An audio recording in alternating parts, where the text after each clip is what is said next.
The Bible. Is it hard to understand? When it comes to reading the Bible, the first thing that comes to mind is the fact that this is the Word of God. The seals have been broken, and the truth is here. And when we go throughout the scriptures, when we go throughout extra biblical records, we find that the language that God employed, that He used to create the heavens and the earth, was the Hebrew language. Christ said, I came for the lost sheep of the house of Israel.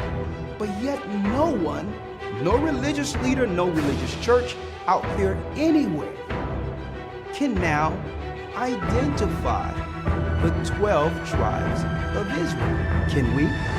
God is quite simple, but it seems as if man makes understanding Him hard. What are those mysteries? The truth of your book and the truth will make you free. The Hebrew and Bible Academy, you're invited.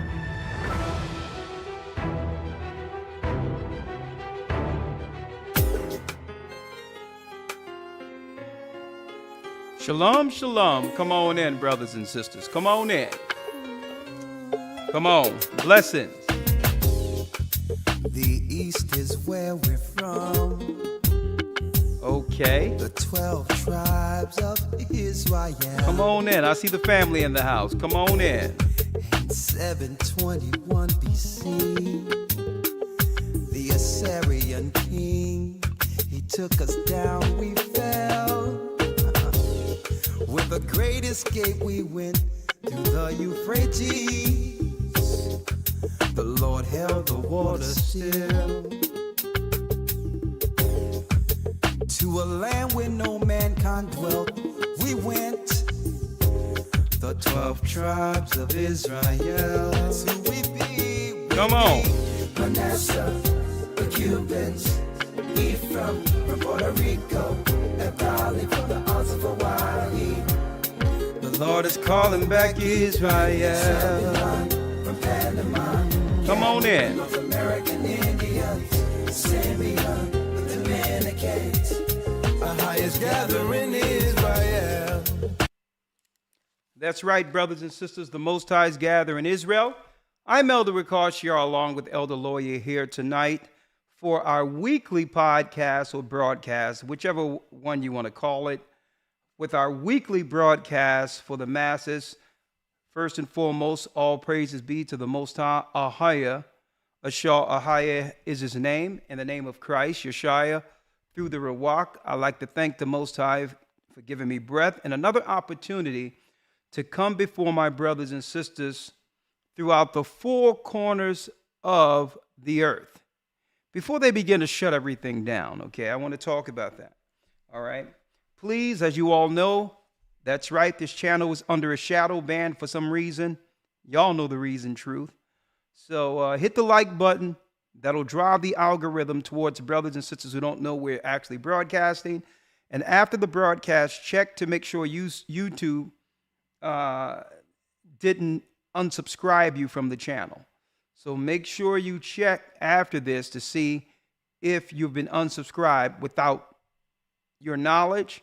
And if so, subscribe back. Also, hit the notification bell and tell YouTube I would like to receive all notifications from this channel. All right? So let's go in. But before I go in, we just went into a lesson not too long ago this past Sunday. A very in-depth lesson. Let me bring Elder Lawyer in real quick. Elder Lawyer, how are you? Shalom, sir. Shalom, shalom. I'm doing well. How about yourself? I'm blessed by the best. Oh, okay, and his name is Ahaya. Yes, last week's lesson. Let's talk about it. Sunday. What was last week's lesson, and what will we be talking about this coming Sunday, Lawyer? Last Sunday.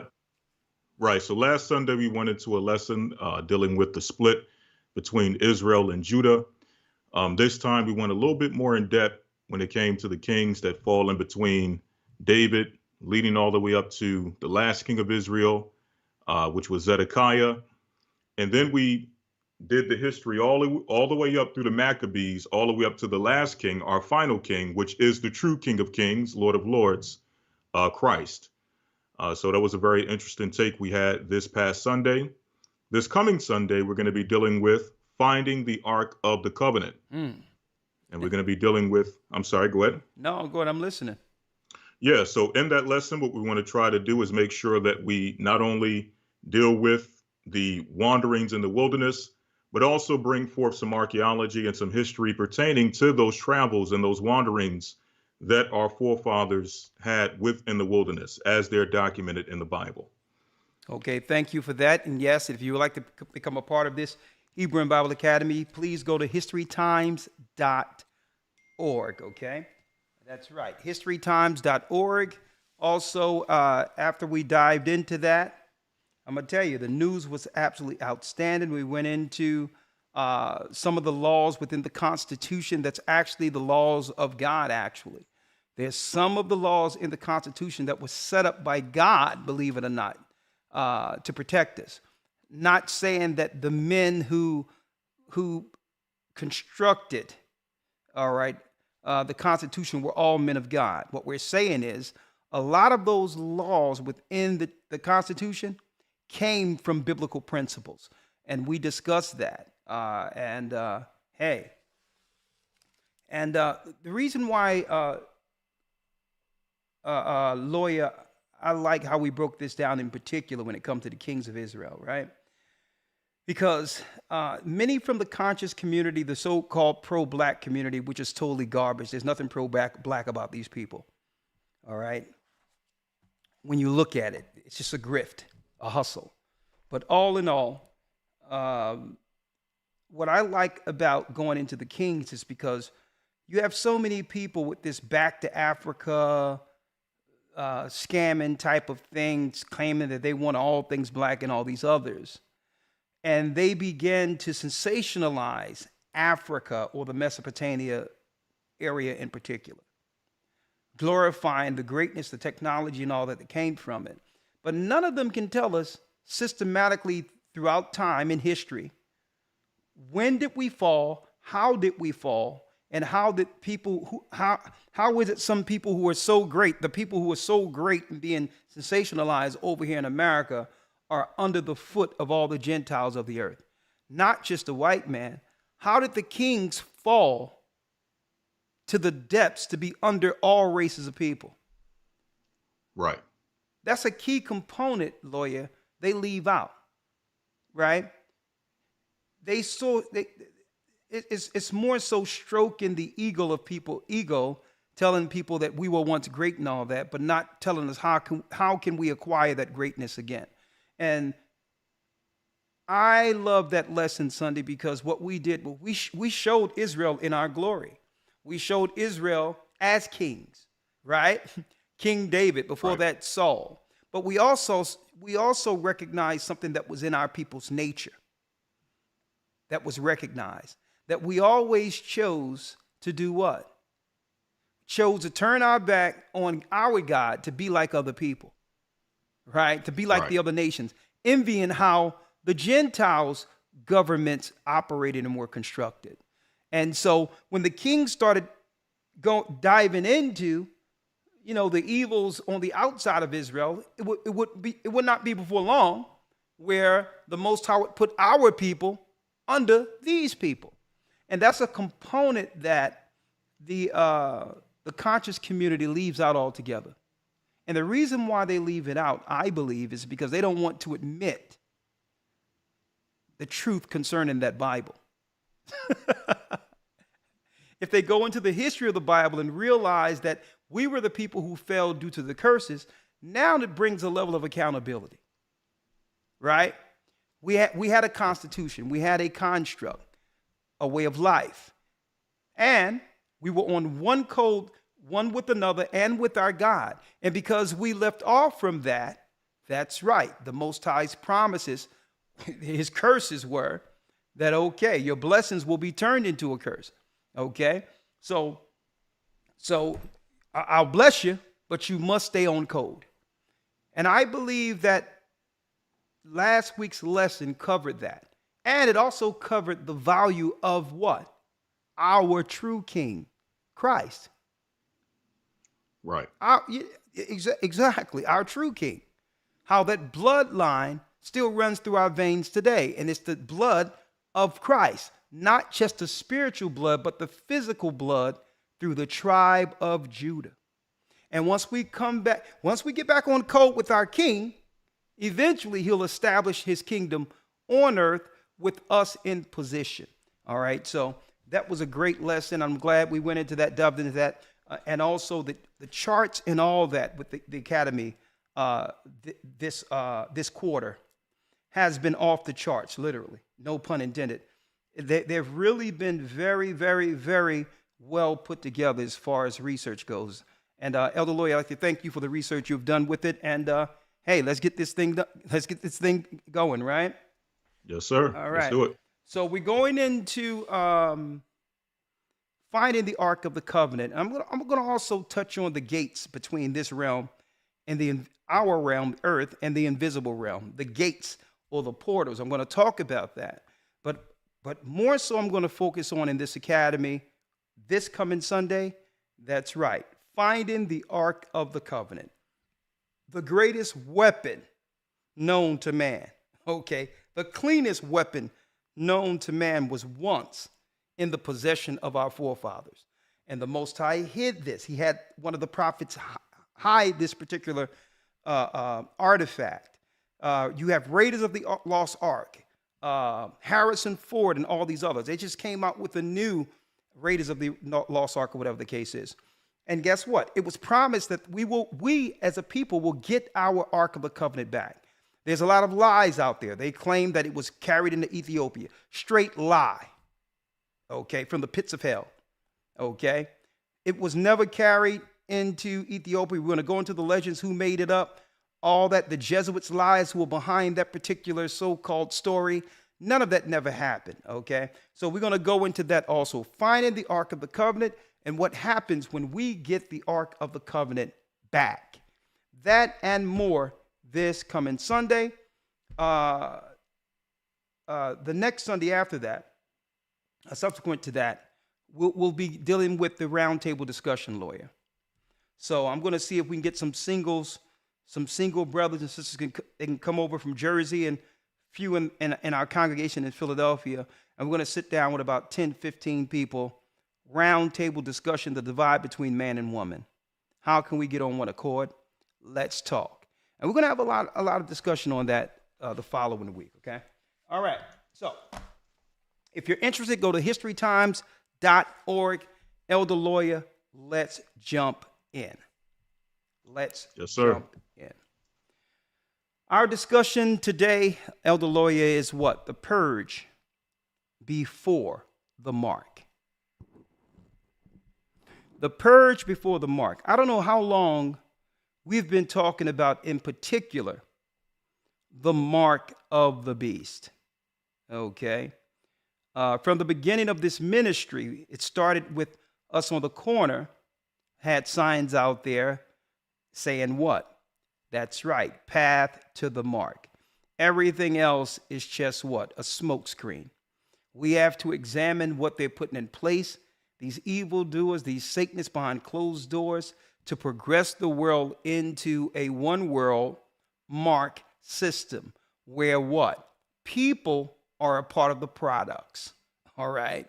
No longer will man walk amongst this earth without being marked or tracked like any other product owned by the devil on this earth.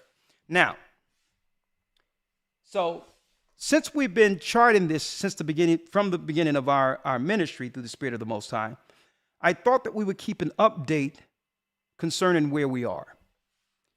And this is not going to happen like most people thought it would happen, right? Initially, everyone was concentrating on FEMA camps and armies coming in, foreign armies coming in, locking up those who oppose the government's system. Internment camps and holding people down against their will and all these others. That's how it was originally rolled out concerning how they was going to get to the mark of the beast.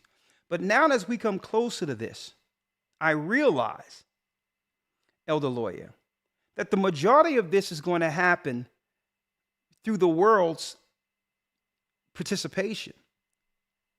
It's not going to be all just the citizens on one side opposing a tyrannical one world cabal. Why? It wouldn't make any sense to do it that way because they're grossly outnumbered. There's no way in America that you can send in some people, right? Even people to take over America, right? And the reason why, even China said they would never go to war with America because there will be a gun behind every blade of grass. So obviously, you cannot take down a standing army of billions of people who are armed, right? That would, in fact, Elder Lawyer, unite the people under one initiative, under one protection, to protect one another. That's the last thing they want, right? It would have to be a participatory type of system in place that would have people volunteer to be marked. And what I wanted to talk about is the dissension in taking out the opposition isn't coming with jackboots on the ground. I believe that we're under the purge as we speak, but people are being purged a different way. Okay, a silent way, a way in which there is no resistance from family, no resistance that would come from all people uniting as one against what? An existential threat, right? Now, think about this, Elder Lawyer, right? Think about this before I roll it out. Christ said, pray that your flight be not in the winter, neither on the Sabbath day. So Christ was warning us that a lot of our takedown or the takedown of our people would normally happen in a time where there's less travel, whatever the case is. It's winter time and you can't do much movement. Usually that's how the Romans and others calculated against our people in Jerusalem. They would wait until it was cold and come after us because why? You know exactly where people are. They're not traveling much. There's not much activity. And then you can get them, right? So I'm going to show you where I'm going with this, Elder Lawyer. I know it seems like right now that, I'm on a little tangent, but I'm going to show you where I'm going here. The purge before the mark, right? So I went back and I started examining that Game of Thrones again, because a lot of that history of Game of Thrones, when it comes to the beings and all the characters within that particular series, seems as if it was more pre-flood. Before the flood, they had giants and all these other things, empires fighting against each other, the class of the Titans that was prophesied in the book of Enoch that would eventually lead to a flood, right? So I went back to look at that. And I noticed something, Elder Lawyer, because the so-called elite usually hide their agendas through these productions. Everyone, Elder Lawyer, every kingdom was vying for the throne, right? Everyone was calculating against one another to get the throne. Right. Right? But then it says, then there was a quote, winter's coming. And I'm like, whoa. Pray that your flight be not in the winter, neither on the Sabbath. Winter's coming? Winter's coming. And I was like, okay, what type of subliminal are they using for this, for those who are looking at it? You have all these empires, Lawyer, fighting against each other for power. When what? The Night King is coming for them all. All these strategic moves to take out one house to plant your flag, and all of this other all of this time could have been all of those kingdoms coming together and saying, you know what? It doesn't matter who's in position if the Night King at winter take us all. Why can't we all come together in preparation for winter, for what's coming? The dead is coming for us. Why are we calculating and fighting against one another? And I looked at it. I had to examine that. The psychology, how they'll tell everyone out there through their productions that all of these little menial battles people are having one against another really is of no consequence. Winter's coming. And what's coming is coming for us all. It's coming for us all. So they throw those things out there. You have all of these battles going on within the earth, which are just distractions, while we're being purged right up under our noses. Let me start here. And of course, our prayers go out to Bronny James, who just fell. I heard he's doing better now. Totally healthy. In the midst of a practice or what have you, fell out through cardiac arrest. And what I did, lawyer, I looked back. It took me about an hour and a half to put this together. I looked back from the time of the so-called shutdowns, when everyone had to stay in the house. And I said, well, okay, from the shutdowns to the rollout, what has changed in society from that point up until now? Right? Right. So I went through it.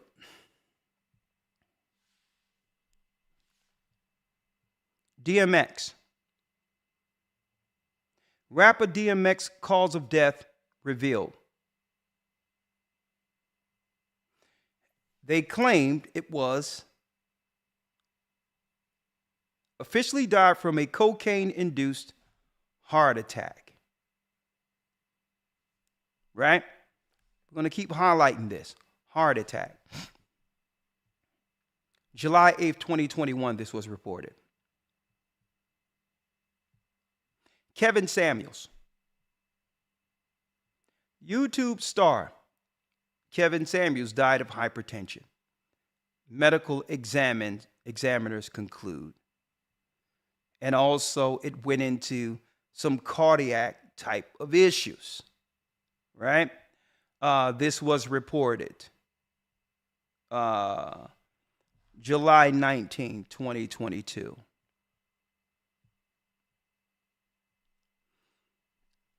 Overseas, Arnel Lispel, 25-year-old Belgian soccer player, dies after saving penalty.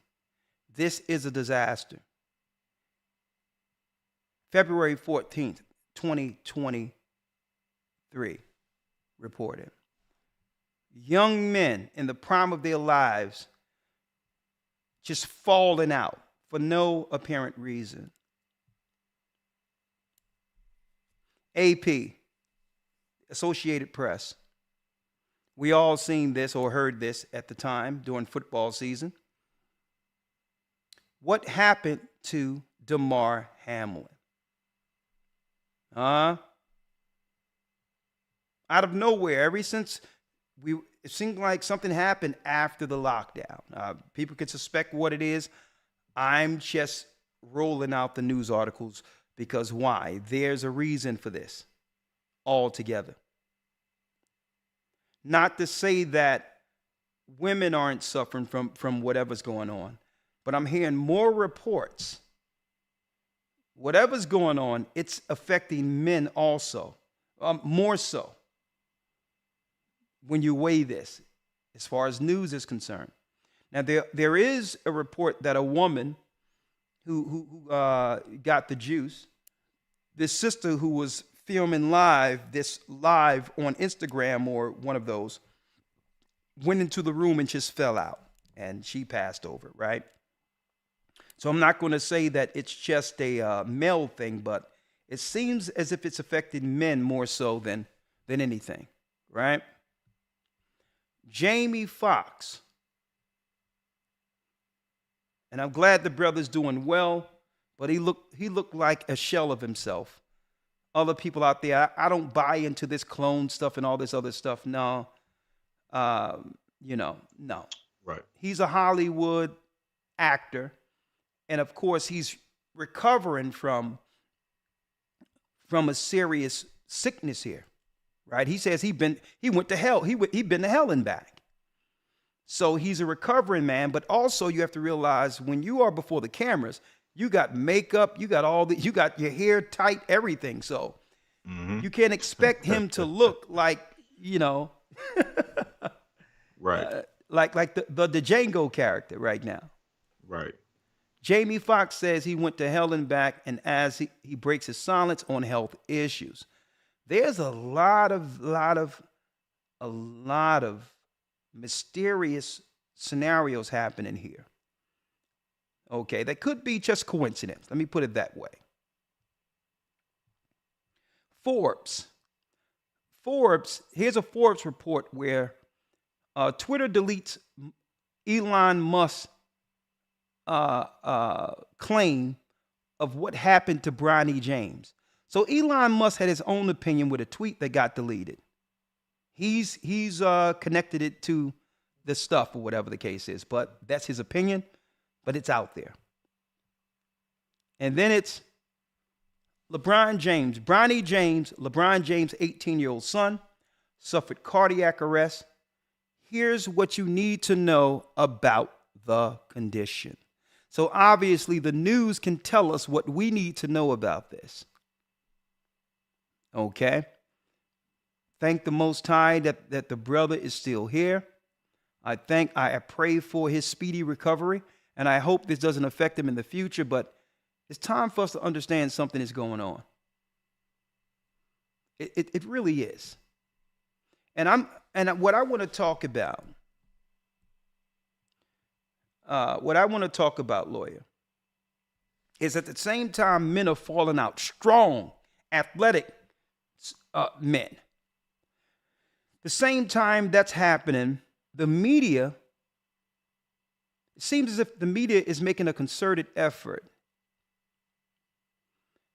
to denigrate the image of man altogether as something negative. All the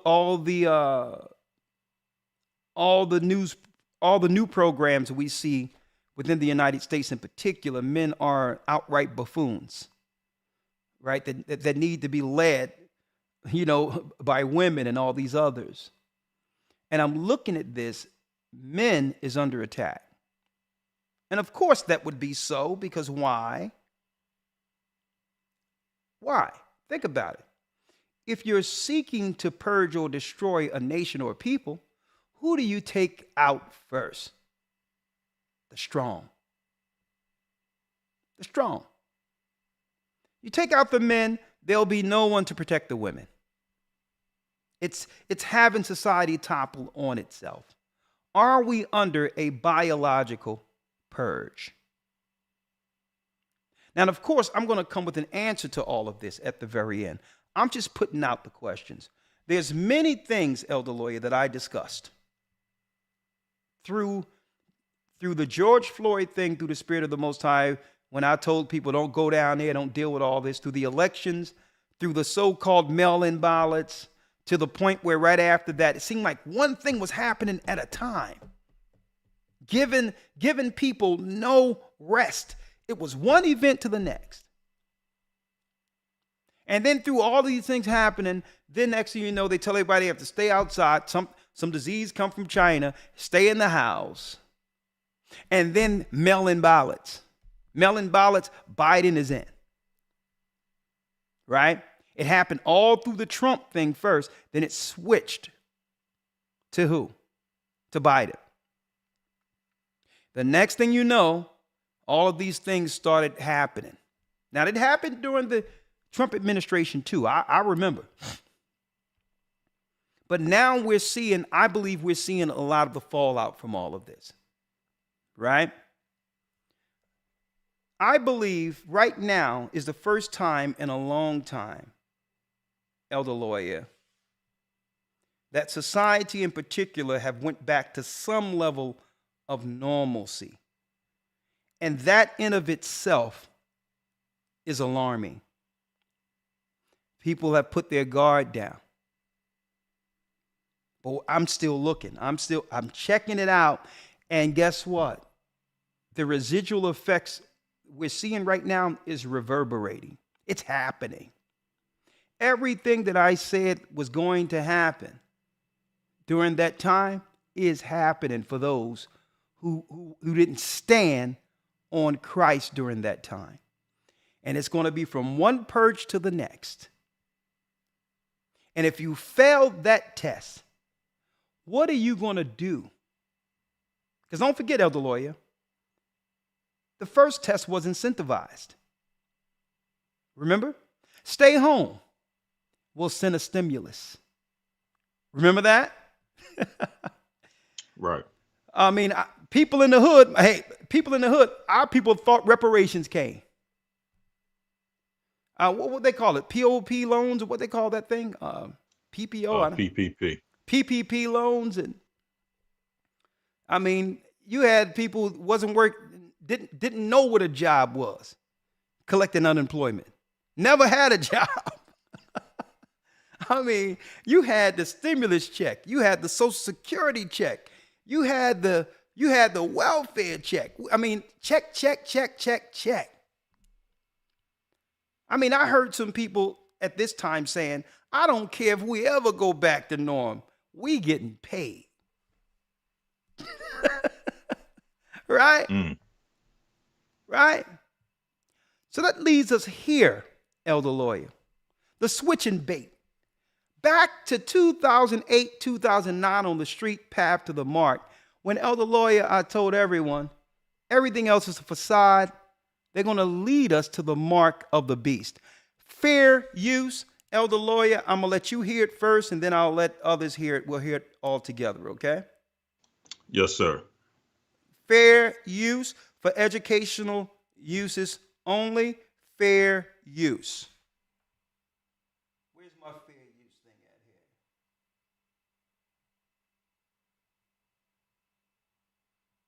Hold on, I got it.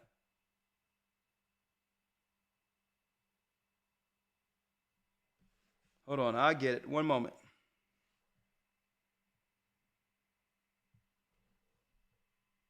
One second.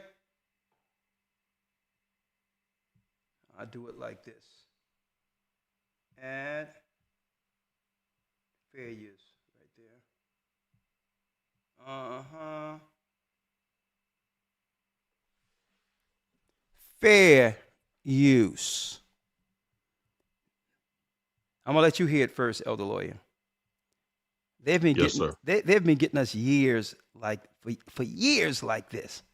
I wonder who they're talking to with these two. I love this big board. Oh, yeah. Oh, yeah. It's a big move at an office that could change the way a lot of Americans work. A tech company in Wisconsin is offering to implant tiny microchips into its employees. Not just no. The chips could allow people to unlock office doors, make purchases. Rebecca, come on here. So many questions about this, Robin and Michael. Good morning. We asked a lot of them. This is the first American company to ever try this. 1 week from today, many of the employees, including the CEO, will voluntarily have the microchips implanted into their bodies, and they're calling it, I'm not kidding here, a chips and salsa party. Oh. This morning, like a scene straight out of 007. So you can keep an eye on me? Employees at one Wisconsin tech company, 3 Square Market, willingly making that fantasy a reality, implanting their own bodies with microchips. What did the employees say when you brought this idea to them? Half of them actually within 5 seconds says yes. CEO Todd Westby, along with 50 of his 80 colleagues, even his wife and kids preparing to implant these chips, the size of a grain of rice, between their forefingers and thumbs, so they can do everything from buy snacks in the break room to log in the morning to unlocking doors with just the swipe of a hand. What did it take to Oh, isn't this just so lovely? And she's all chippy and right? Everyone, you're probably asking, Elder Ricard, where are you going here? Well, well. Remember when I said watch Bitcoin and all these others where they're taking money out of the systems at the same time? Cryptocurrencies, digital dollars are the future of money. Council on Foreign Relations. Also, there's an the World Economic Forum, who were serious players during the time when the pandemic was rolled out, right? Remember when I said, man, what's up with all this money, PPP loans and all these others? What are they doing, right? Fair use. Fair use. Lawyer, check this out. The Bible. Not that, this. Fair use. It will give you universal basic income, basically. 2,000 euro. Here's a question. Would you let someone implant a microchip into your hand if you would receive $2,000 a month? A month in return for getting a chip put in your hand. You heard me right. We'll give you universal basic income, basically. 2,000 euros, $2,000 a month, if you allow us to put a microchip in your hand. That's exactly what's about to happen as part of the rollout of the central bank digital currencies. That's a carrot for them to rope you into this mess. We'll get to that part of the story in a minute, the chip implantation process. Not the corn chip, as Dan said in our chat, but a actual metallic tracking chip.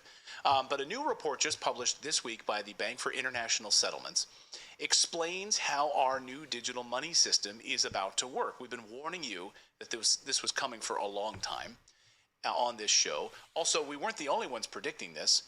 It was predicted in a little book, you might have heard of it, called The Bible, The Mark of the Beast. For one thing, this is how this new system would operate. According to them, the Bank for International Settlements, the new reserve currency, forget the dollar as you know it, basically. This will be the new reserve currency, which is how they want to label it and how they are labeling it. This would be used to settle all transactions. As everyone moves away from the US dollar right now, this seems like perfect timing to be moving to this new system. So are they purposefully torpedoing the US dollar in preparation for a global new reserve currency? One might wonder, right? We don't believe in conspiracy theories around here, but you have to wonder. It could include the confiscation of all property, physical property. By assigning it, every item would receive a real world. Every real world item would receive its own unique digital token. So, what do you guys think about this? Right, this idea that they could. I'm not saying they're going to, but your car, your house, all of these sort of physical items that need a token process, you have to get them digitally tokenized in order for you to claim ownership of these items. Elder Lawyer, you heard that? Yes, sir. Loud and clear, was it not? Yes, it was. Okay, let's talk about it.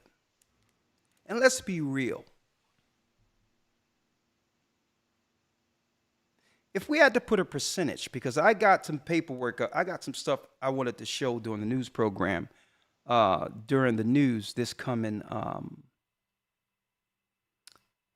Sunday, but I couldn't hold it back. I have to, some of the things I want to talk about is the fact that this socialist program that's rolled out, that they use as a beta test initially in our communities, which was welfare. And then Section 8, not that our people don't need these programs, right? But it comes with a cost.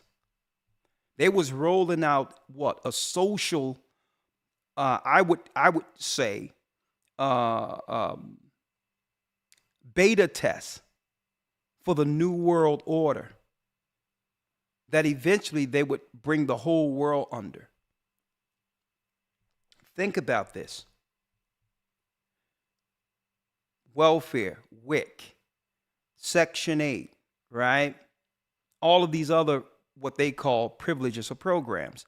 And then at the same time, Elder Lawyer, our people, rightfully so in America, foundational black Americans are those who came off the slave ships, who built the country, asking for reparations. All together, a need for finances. And then they come with a guaranteed $2,000 every month. It doesn't matter. It doesn't matter your persuasion. Don't matter if you're rich or poor. Guaranteed housing and $2,000 for the rest of your life. If you had to put a percentage on this, Elder Lawyer, especially understanding where we come from, how many of our people, after getting used to PPOs, getting used to getting paid while staying at home and not getting anything and celebrating that? If you had to put a percentage on it, Elder Lawyer, what is the percentage of people you think will be totally down with getting $2,000 guaranteed for the rest of their life with housing? How many people? If you had to put a percentage on it. I would say probably 99.9%. Think about it. All they would have to do, and no one have to know, the same way there's so many people say it during that rollout a few years ago, I would never do it, but a lot of people did it privately without telling others. Right? knowing some had opposing views against it, right? But some went and did it secretly, telling their family members something entirely different.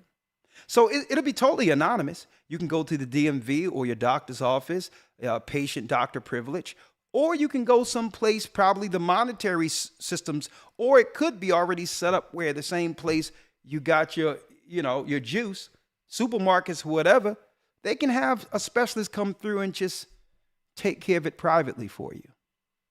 All you have to do is get chipped, right? Get chipped, and $2,000 will be directly deposited into your bank account, guaranteed every first of the month unto perpetuity. Let me ask the people, the brothers and sisters in the chat. If you all had to put a percentage out there of how many people you know would just get that $2,000 guaranteed, what would be your percentage? Elder Lawyer, he's high. I mean, I give people more a greater chance than that. I got more belief in people than Elder Lawyer said 99.9. You know, I would say, but that's my naivety, right? I would say depending on the circumstances. If you were to tell people that, your house is associated with this, other elements are associated with those finances, I'm pretty sure we receive a high percentage of people who would be willing to acquiesce to that. Yeah. Someone says 90, 75%. Elder Lawyer, before the rollout of the lockdowns and the jabs and all those other things, I would have probably said, believe it or not, 60 to 70%. But after I seen how the people close to me reacted to what they rolled out, I have to be with you, Elder Lawyer. I have to be with you. No one could have told me that some of my close family members would have listened to the television. I'm sitting there giving my family members daily insight of what's going on and what to do. And everyone looking at me saying, hey, man, you know me, man. We can't trust these people. When did we ever begin to trust them? Da-da-da-da-da-da-da-da. right? Then I come to turn around, you know what I mean? I have to go, I have to now rush to these hospital and all that because now my brother can't even, my own brother, he couldn't even walk for not listening to me. And this is my own family. And I'm talking to him and saying, listen, okay, you're not working anywhere, so there's no threat of a job being lost over you. I'm making sure food is there, so, you're not dependent on the system because the refrigerator's full. If you're not working, you don't have to worry about anything, and you got family who's looking out for you through a hard crisis. Why? And Elder Lawyer, he looked right at me and said, I was scared. I'm saying, listen, you have to tell me something. I can understand if you had an excuse with something hanging over you. And he looked me right in the eyes. And you know what? At that point, only thing I can do was embrace him and hug him. He looked me straight in the eyes. Right. And said, June, I was scared. And that was telling to me. That was very telling. If you roll it out where the alternatives, where none of the system can affect you at all because you're taken care of and still do it, and have family members letting you know what's going on from the inside, what's happening, and you still do it, man, listen, $2,000 guaranteed monthly with housing? Yeah, forget about it. Lawyer said, forget about it. And now he's getting with me, Elder Lawyer, talking about, man, yeah, we got to get some lawyers involved. And I'm like, you know what? I'm like, I'm out of it. I'm like, the only thing we're going to get involved with is this Bible. Okay. The only thing that we can get involved with going forward is the Bible. A perfectly healthy, he was healthy enough that he would walk around and get his own stuff and all that. He can't even walk. And I'm not saying how it happened. You know what I mean? Sometimes things happen, right? I'm being as guarded as I can, but all I'm saying is the only thing that I can get down with is the Bible. That's it. That's it on that. Elder Lawyer, there's more to this. Yes, sir. I want you to hear this. Let me pull it up. Schwab said this in 2015. Schwab is over the World Economic Forum. I believe he was introduced more so in the Western world on our side. He became more recognizable during the pandemic and all that. You would see him on different talk shows or whatever the case might be, right? Let me go here real quick. Let me see. That's about 12, 13 minutes. Let's get it. That's 13 minutes in. All right, let's get it real quick. Let's see.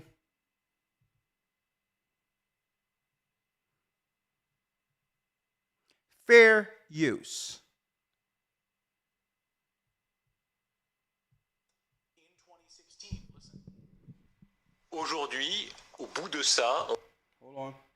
Fair use. How is it being tracked? Is it Bluetooth, near field community? I just walk up and tap it against any kind of like a soda machine. We've already seen them rolling it out at different grocery stores. We see people in Sweden are jumping on board with this, wanting to use this on a regular basis. So there's people already electing to use this, wanting to use this. And they'll do this with the promise of basic income. $2,000 a month. Would you do it? Let us know in the chat if you would do that. This is not some fever dream, by the way. Where did this come from? This was explained in great detail by Klaus Schwab himself in 2016. Listen. In 2016, Klaus Schwab, fair use. Enfin, peut-être il y a une communication directe entre notre cerveau et le monde. Okay, I'm going to have to show it here. Fair use. Fair use. S'imaginer qu'on les implante dans. He says, then we can imagine. Hold on, let me get it back. Because I got to read this off for you. It's in a different language. Certainement dans les 10 années à venir. Certainly in 10 years. Certainly in 10 years. This was 2016. Certainly in 10 years, right? And it says, first we will implant them in our clothes. Et d'abord, on va les implanter dans nos vêtements, c'est-à-dire wearables, comme on le dit. Et après, on pourrait. And then we could imagine that we will implant them in our brains or in our skin.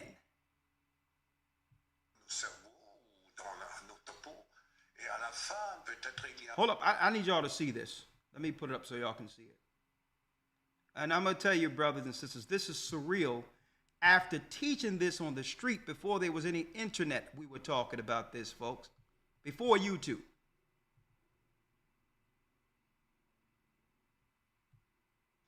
Et après, on pourrait s'imaginer qu'on les implante dans nos cerveaux, dans notre peau.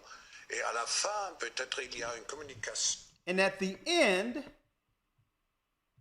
Direct entre notre we will direct communication between brain and the digital world. Between the brain and the digital world. He said we will implant, we'll do it in the clothes first, then we'll do it under the skin or in the brain, and at that point, we'll be able to communicate. Listen.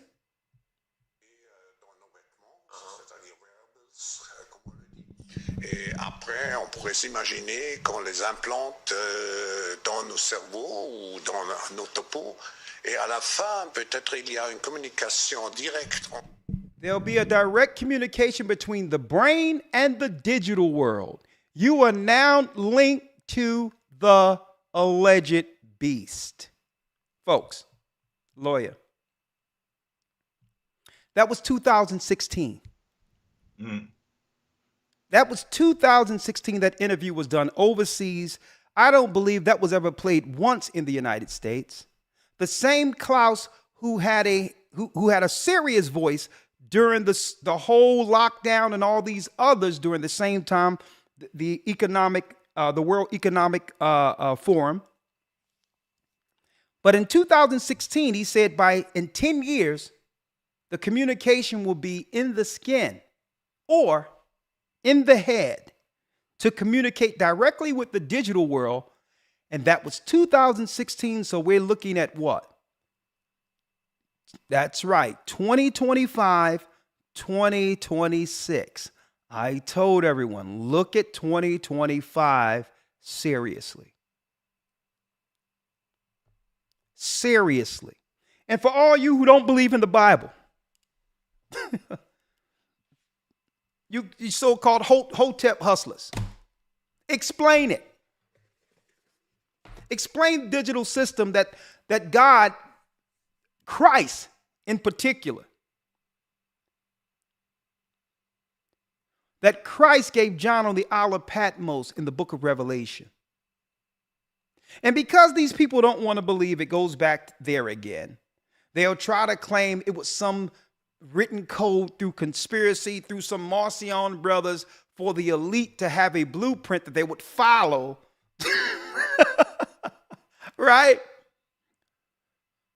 To deal with some predestined agenda hidden in the Bible to give the Bible a negative connotation. Well, what they can't say is, you can say what they're planning, but how can anything predict how the population would react? Okay? The Bible encompasses it all. That the degradation, the immorality of the world would lead to them becoming subservient slaves unto the Satanists, unto the evildoers who control the world. So you can't claim, well, this was the plan they wrote, because guess what? You can plan what you're going to do, but that's not really giving an insight on how the population, you have to get billions of people from one generation to the next to be on board with this plan they never knew about. What's the chances of that? What are the chances that if they planned this, the whole world would be stock and toe with the program on cue? You know, the chance of that is null. That could never happen. The reality is we're living in the last days. This is Bible prophecy. At the same time they're purging, the same time they're destabilizing people with these hot button topics that have everyone at odds. That's right. They're planning for winter. The winter. That's right.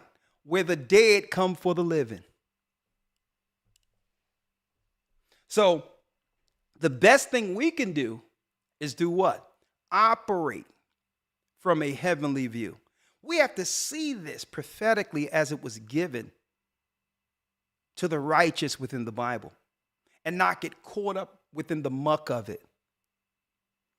Without being caught up. We must deal with this from a heavenly view, looking on the outside in to navigate. That means anything being rolled out that relates to what God said is the mark of the beast, the answer at every turn is absolutely no. Absolutely not. But Elder Lawyer, I believe the Pied Pipers are already in place. Mm-hmm. You think it's a coincidence that right before, don't forget, I grew up at a time where churches were teaching through fire and brimstone. The fear of God, the fear of hell. And it's no coincidence that they switched and did a 180 from there into what? Prosperity. That's right, prosperity. And then through the Instagram digital era, vanity. I'm going to tell you, they done went from, and now the preachers are going to be like, hey, you deserve this. I hear people saying this out there now, what they deserve. God don't want you broke. You deserve this. You deserve that. God wants you to prosper. He wants you to be blessed. Boom, boom, boom, boom, boom, boom, boom, boom, boom. Teaching half truths. Yes, he wants us to prosper. Yes, he wants us to do better. Yes, but yeah, I can believe all that. But not at the cost of your soul. See, that's the piece they're leaving out. What good is to gain the world and to lose your soul? So it's no coincidence, Elder Lawyer, we're at a point where don't forget when they rolled this out, the preachers were on board. They opened up their churches who were, guess what? And check that out. The churches were empty for service, but were open to be utilized as government facilities. You talking about replacing God altogether. So that was also a rollout. That was also, I believe, an alleged beta play. The same pastors who sold out during that time are going to sell out again. And they're going to tell their parishioners and those in their congregation, God don't want you on the street. What type of God is that? What type of Jesus? You think all you have to do is go get this to take care of your family? What type of devil going to tell you? What type of cult going to tell you not to be down with feeding your child? When more, right? When more so he's concerned with if you don't get this new setup, how he's going to get paid. That's what he's going to be concerned about. They're going to open up their churches, and guess what? The beast's going to come rolling right on in. Revelation, Elder Lawyer, let's get it. The beast is going to come rolling right in. So that's why I made sure I titled this The Purge Before the Mark, because, folks, if this is accomplished, they don't have to worry about disarming people. If something is connected to your brain and you're connected to a digital system, I'll tell you, suggestion is something else. That's all I'll say. Suggestion is something else. They don't have to disarm you. They're connected to you. And now with all of the drugs and others with side effects like suicidal thoughts and all these others, who knows what happened to you? Who would be able to say? It'll just be some sudden, mysterious, unexplained sicknesses, allegedly, or deaths that, similar to what we're seeing now. So everyone is looking at this disarmament thing. No, this military is happening on an entirely different level. The power of suggestion is something else. I don't want nothing outside of, I don't want anything attached to my brain, taking over the consciousness of citizens throughout the earth. And folks, this is going to be one-stop shopping. Oh, yeah, you don't got to worry about testing all these things. Don't worry about it. The doctor can just pull you up and get on Zoom. And if you already got the stuff in you, we'll see your vitals and make sure your blood is good, making sure you're negative or positive. We can just look at your whole zone and you'll be good. And guess what, folks? That's not a conspiracy theory. That's something that I've read on DARPA's website. The next level of technology, in medicine and all these things. One-stop shop. Do you want everything in one little device? Your credit cards, your bank accounts.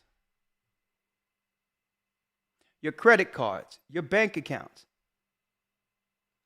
Never have the threat of someone stealing anything from you. No one can rob you, right?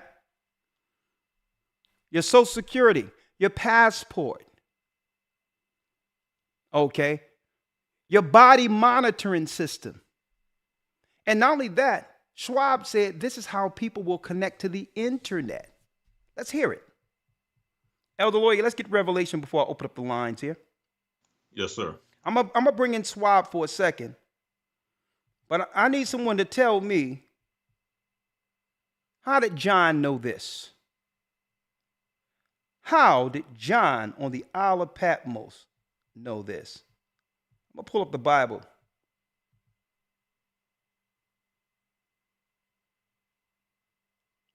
And it tells us in Esdras.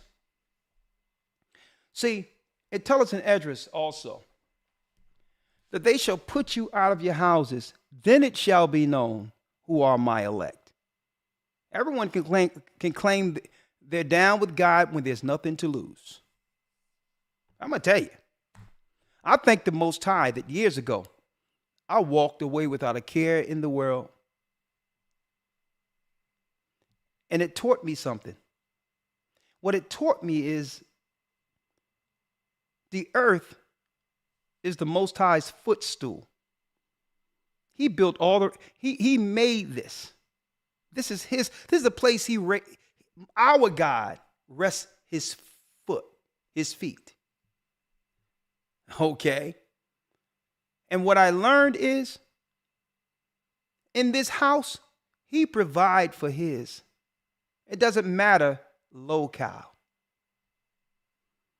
It taught me a certain level of faith that I didn't know existed. I thought being tied to the system and all these others, I thought that that's how people were supposed to live. And I didn't realize that the earth became our own ball and chain. It wasn't until I walked away to teach the gospel that I realized, folks, that being enslaved under a system is a mentality. There's nothing, there's no product, nothing that we have right here, any place, right here, that the Most High cannot give us access to someplace else. And it broke me free. It broke me free.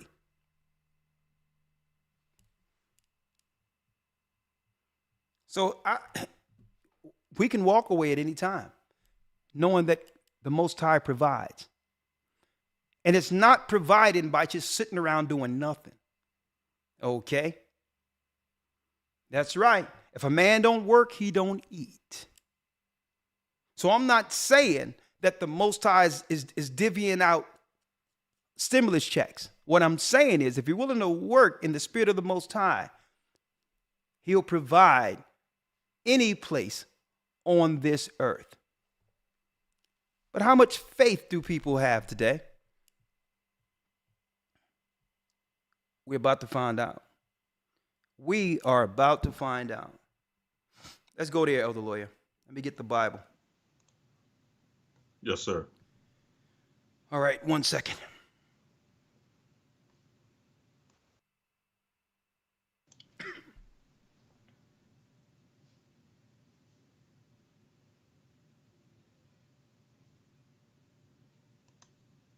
All right, that's you there. Okay, great. Let's go to the book of Revelation.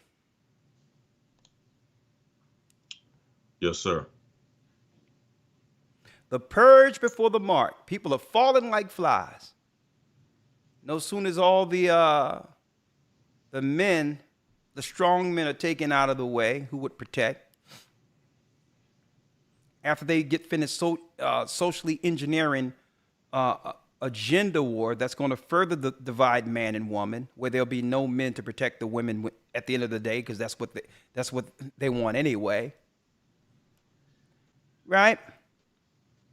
On top of that, a socialized program that'll be rolled out and say, well, if you get chipped, the government will give you $2,000, 2,000 euro, 2,000 pounds, up into perpetuity, as long as you are what? As long as you are a compromising and agreeable citizen. What is that? What is that? Let's go to Revelation 13. Elder Lloyd, let's start at the first verse. Yes, sir. Revelation chapter 13, verse number 1. Mm-hmm. And I stood up upon the sand of the sea and saw a beast rise up out of the sea, having 7 heads and 10 horns, and upon his horns 10 crowns, and upon his heads the name of blasphemy. The name of blasphemy. That means this empire would be what? Promoting abominations against God. A blasphemous beast. Folks, this is not an antichrist that's been taught under the Jesuit lie of one man popping up.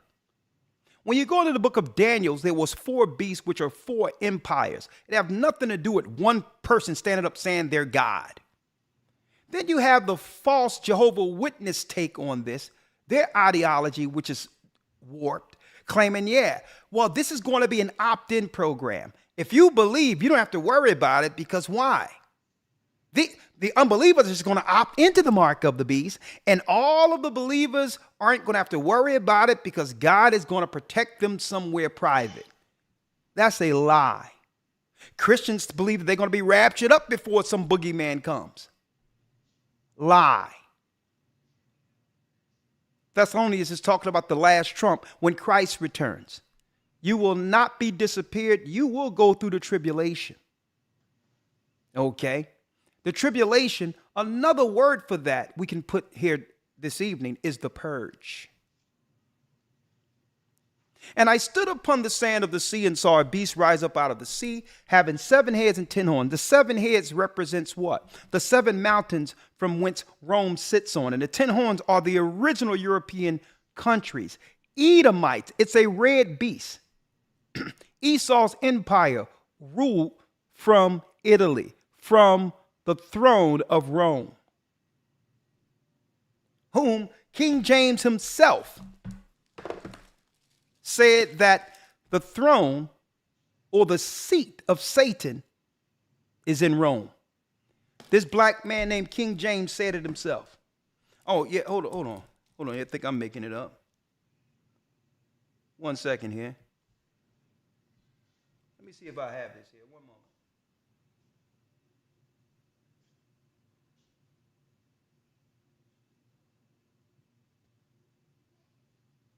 I don't have it with me. I don't have it, but there's a picture I have of King James. I'll bring it in one moment. Black man. Okay?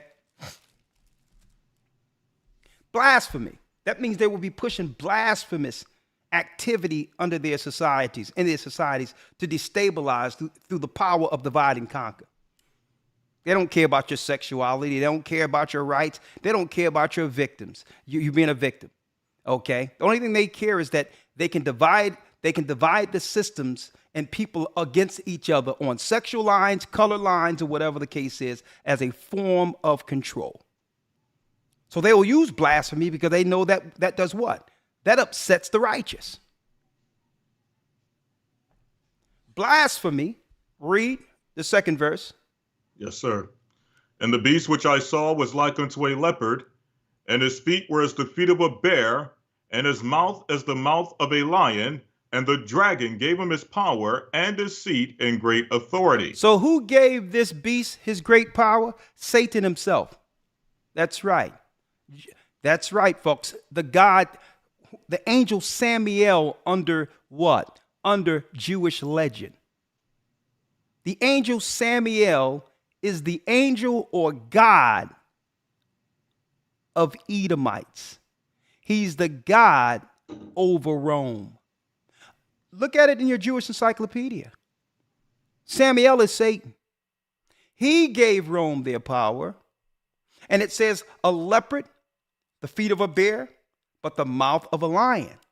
Well, when you look at the book of Daniel, these are empires. He would have what? The ingenuity and mindset to take down like Alexander the Greek, who split his empire amongst 4 of his generals. That's the leopard. He would have the military aptitude of who? The bear, the Persian Medo Empire, who were fierce warriors, modern day Iran, right? And he would also have the mouth of a lion. Lion represents what? The lion body with the head of Nebuchadnezzar, the religion of Babylon. All of these empires wrapped up into one. That's right, the calculating warfare of Alexander. That's right, the military aptitude of Persian and Medes. That's right. And you got it, the religious aspect of ancient Babylon. All wrapped up into one big satanic package to destroy and control the world. Read. Yes, sir. Verse number 3. And I saw one of the heads as it were wounded to death, and his deadly wound was healed. And all the world wondered after the beast. Exactly. It was wounded. It was wounded by our people, the Israelites. That's how it was wounded. Pescennius Niger, Septimius Severus, and Pescennius Niger, 2 great Roman generals. That's right, led a revolt against the Roman Empire, and the empire broke. It was wounded, not destroyed. Out of that came black nobility. That's right. Till this day, the European historians has straight disdain and hatred for that time period. Why? because it marks a time where our people began to fight back and splintered the empire. To the degree historians call it the Dark Ages. Oh yeah, it's so black and dark. We have no idea what happened during that time. We have no idea. It was Jacob wounding Rome. It broke the empire in two, and from that day forward, the Vatican was conspiring to come against our people who sat on the thrones. What thrones? The thrones of Europe. King James, his family, the Charles, not the Wesson family who came in later and overtook the throne after their deaths. And then they had the Bacon family, Jesuits, come and write lies and evil legends claiming that King James was a homosexual and all these other things, lying on our people who actually stood for righteousness. Huh? Let me take a picture of this real quick. 1 second, other lawyer. 1 second. Let me take a picture of this. 1 second.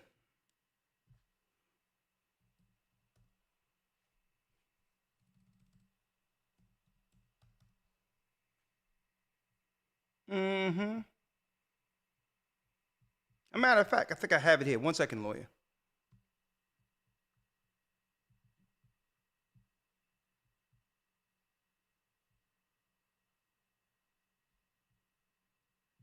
One second, folks.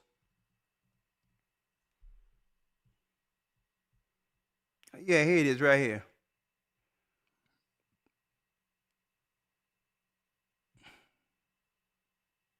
Oh, yeah. There you go. Okay, let's see if you can get Tom Cruise out of this one.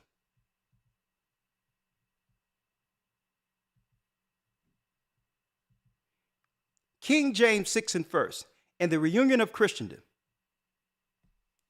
I'm just going to let that marinate up there in front of y'all real quick. Just marinate, historical marination for you. I'm going to just let that just look at you for a second.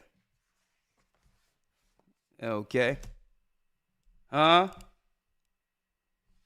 There it is. Historical marination. What'd that say? King James VI and the First, the reunion of Christendom. Cambridge Studies in Early Modern British History. Yeah, And what did he say? What did King James say? I brought this out in the academy. Hold on, let's see here. 1 second. Yeah, I just can't be giving out all the academy stuff doing this. So, yeah. Then why get in the academy if I'm going to show everything, right?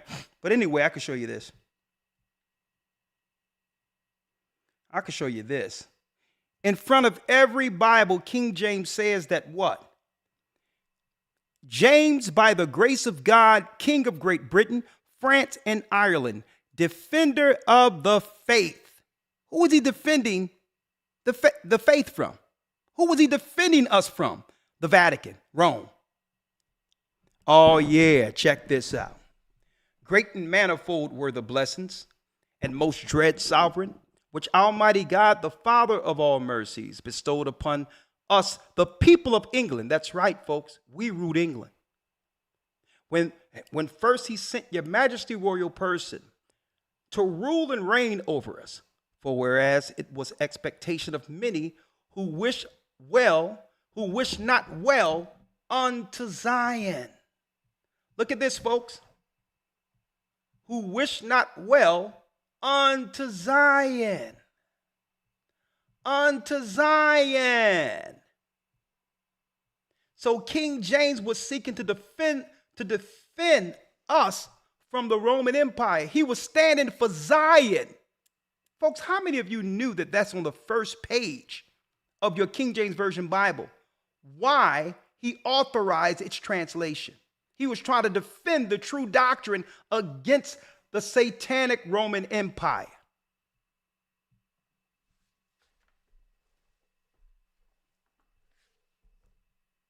Huh? And you was right. Someone say, what we're showing here is just a drop in the bucket. But we're dropping it in this academy, folks. So how did the enemy lie? Through philosophy and vain deceit. While Jerusalem slept, the Jesuits came in with their satanically janky doctrine and began to push a boogeyman called the Antichrist.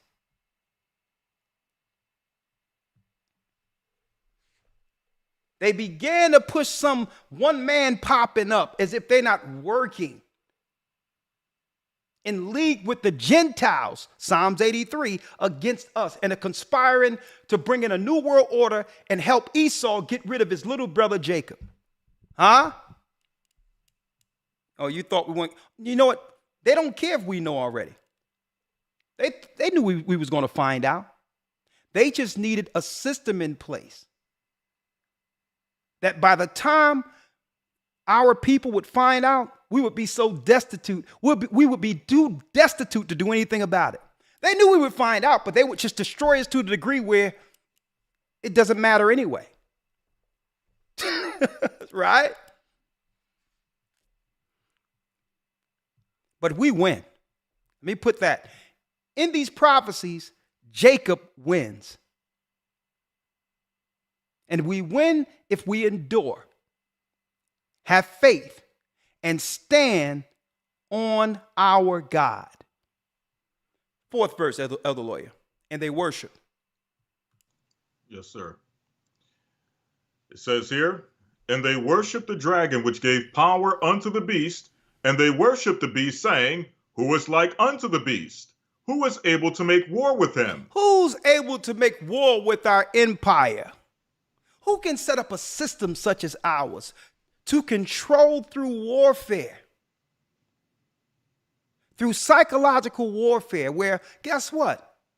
We can have people destroy themselves without shooting one gun. As long as we can convince them, that what they're doing is the right thing. Who can make war with the Wizard of Oz? Huh? 5.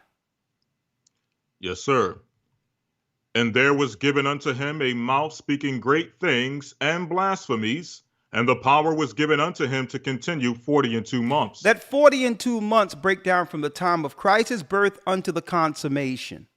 1,750 cycles, 50 years according to the Bible, not according to our time, because they would make us believe that we're past 2023, which is utterly ridiculous. So once Christ was crucified, Satan, what? He would have power to bring forth his whole agenda on the earth until our God takes him out of the way. It's a time span that would lead to the consummation. And the Most High gave him that time. He said, go ahead, Satan. Take those who belong to you. You have full autonomy. You can take all that will yield to your blasphemy and would fall and going to join your army. But you cannot touch mine elect. Take them. Go for it. Do whatever you want. So they started pushing blasphemy, evil. To do what? To destabilize the earth. That's why they're pushing all this stuff. Trans, this and that. It's not that they really care about these people. It's about destabilizing people. Mm-hmm.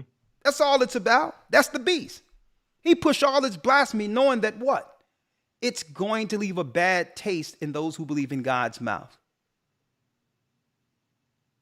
In hopes of a cataclysm amongst the citizens who would fight amongst each other, and through that fight become weak, too weak to fight what's coming, winter. 6th verse. Let's go. Yes, sir. And he opened his mouth in blasphemy against God, to blaspheme his name and his tabernacle and them that dwell in heaven. He started blaspheming God's name. Folks, even Satanists are coming out now saying, you know, we trick y'all with Yahweh, right? He's really paying our God. I told y'all a long time ago what it was. Not that I knew anything outside of what God told Moses. And the same people who didn't listen to Moses then, the law, is not going to hear God's name now. And then they begin to blaspheme his name, his tabernacle, Leonardo da Vinci, Michelangelo. They started making perverted pictures of the heavens, showing angels like naked babies, uncircumcised with wings. An Edomite looking like Zeus with no clothes on, with his finger coming down, touching the finger of Adam. I don't know what that is. Okay. Let me tell you, if the technology we have today was back then when they made the picture, that would be on OnlyFans. Okay. And he opened his mouth in blasphemy against God, to blaspheme his name and his tabernacle and them that dwell in heaven. Come on. And it was given unto him to make war with the saints and to overcome them. Stop right there. Stop right there.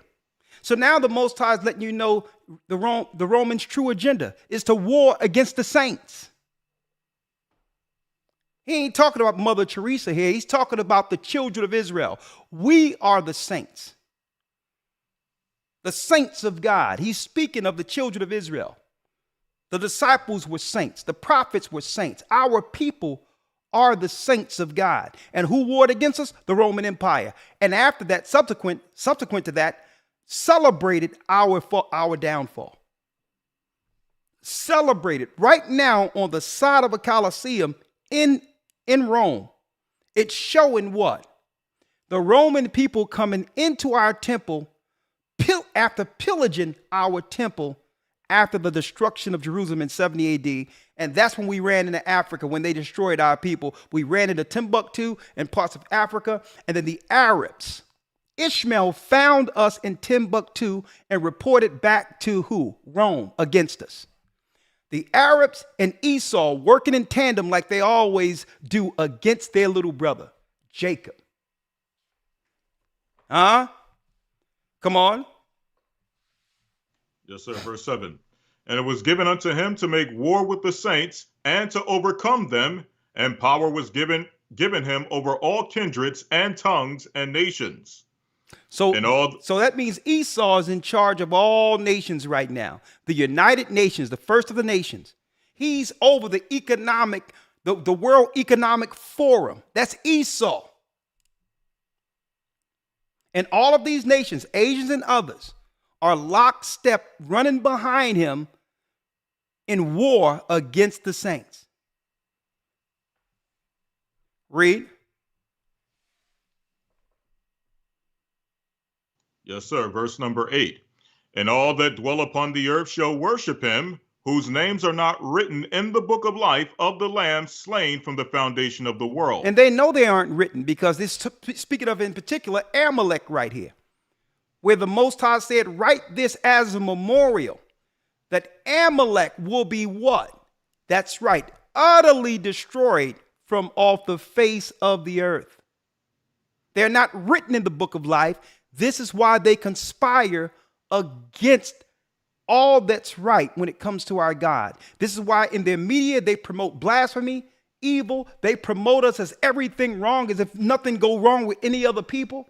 These are the people who have a religion which rejects Jesus Christ or Yeshua.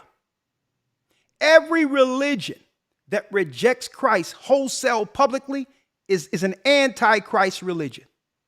And that's who Christ right here in Revelation is pointing out. So if you want to know who your antichrist is, look who's running things. It's not one man. Let's go. Yes, sir. Verse number 9.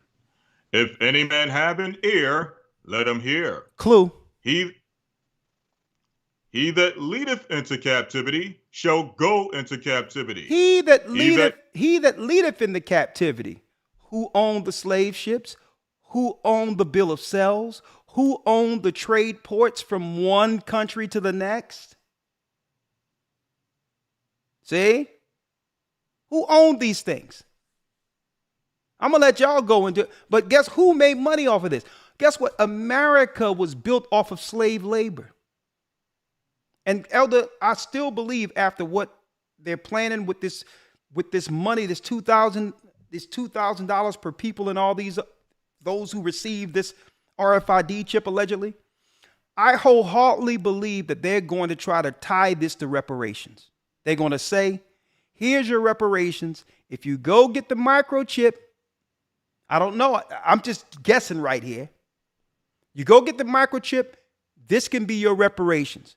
We not only will give you $2,000 a month, we're going to give you this X amount of money on top of it if you're willing to be marked. Read. He that leadeth into captivity shall go into captivity. Yes, sir. He that killeth with the sword must be killed with the sword. You reap what you sow. Read. Here's the patience and faith of the saints. Come on.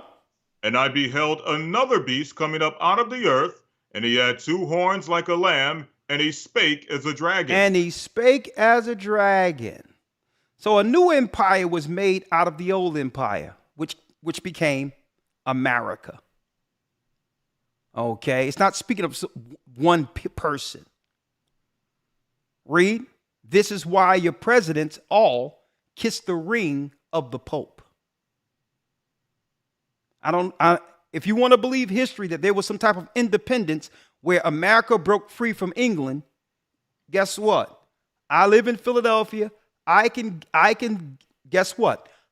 We can sell. I can do a personal sell. You can get the Schuylkill for a very low. Give me $3. You can have the Schuylkill River. If you believe there was ever any independence from England or from Europe, okay.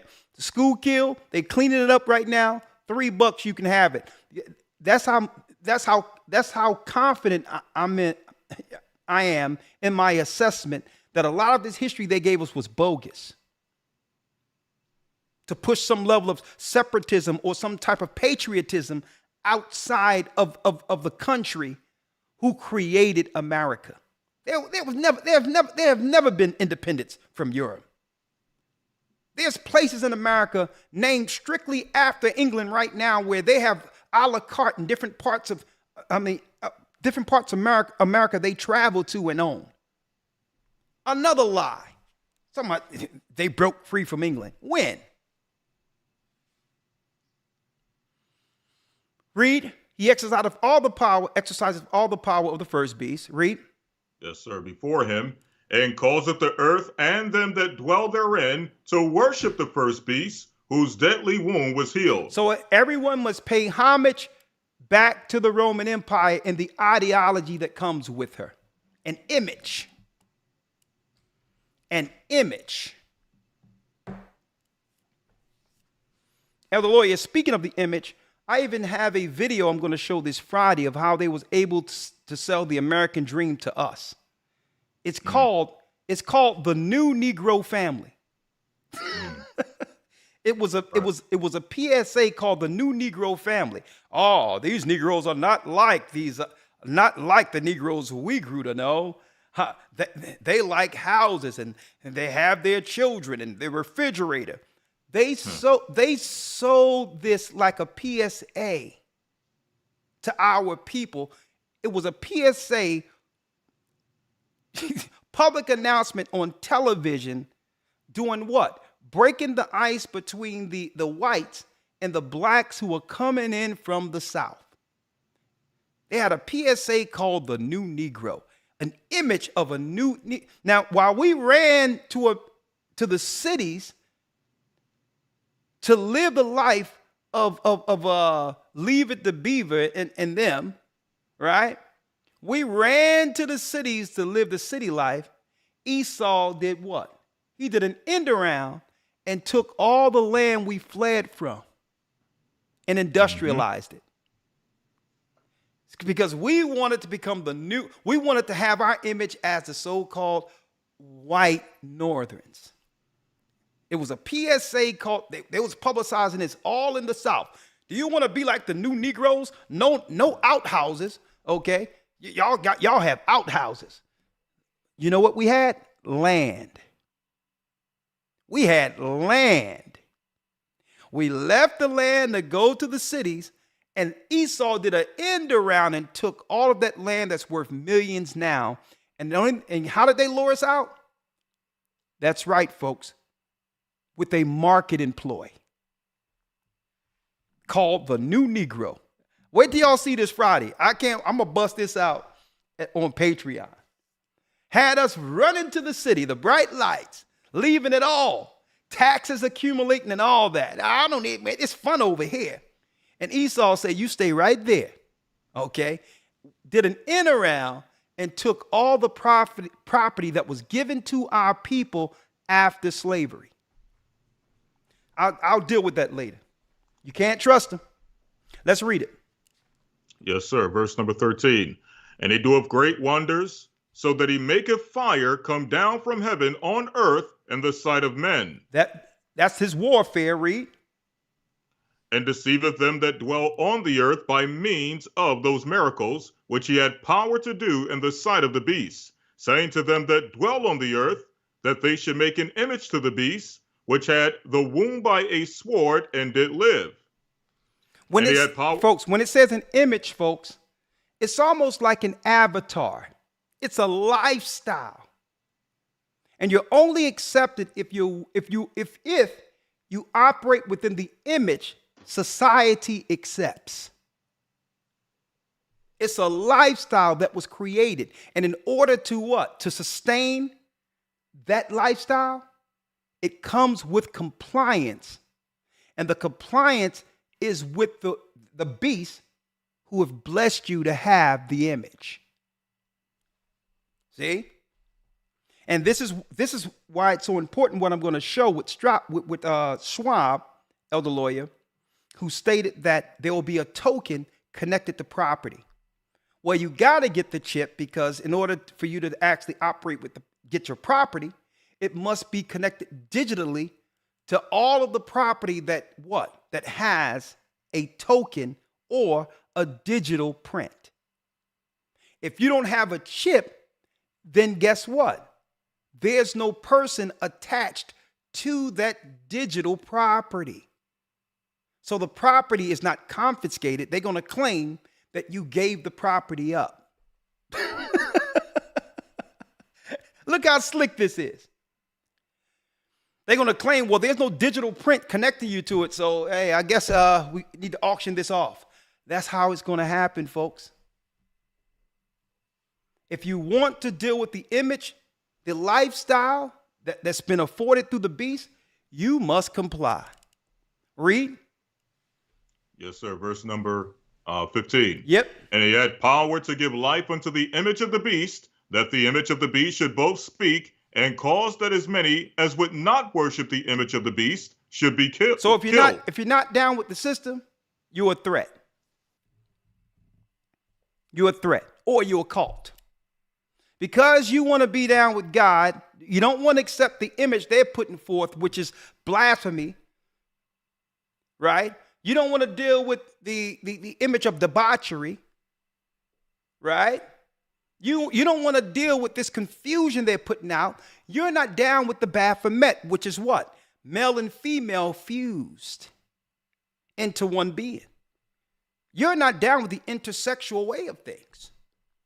That's the image of the Baphomet. That's Lucifer himself. So if you're going to what? Withstand the image, you are a threat to the empire. Then they say, well, these people are threats.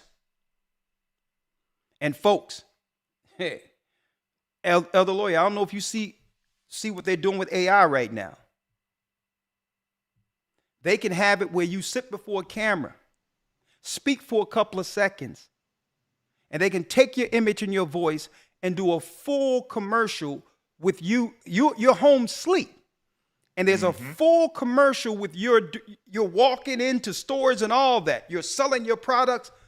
30 seconds of a camera in front of you. AI can mimic everything about you. Right. Virtually, folks, it's as if I'm standing in front of you speaking right now. So you know what they're going to do? You know, allegedly what they're going to try to do? They're going to be framing people and all that. Only thing they need to find out is whether or not you at a place probably where there is no alibi.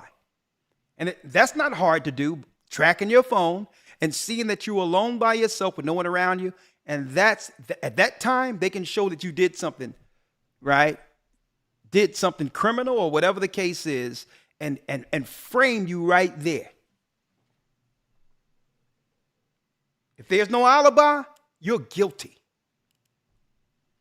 They have AI now that can take 30 seconds of you sitting in front of a camera speaking. And through that, that's all they need. They can have you standing somewhere doing a full dissertation.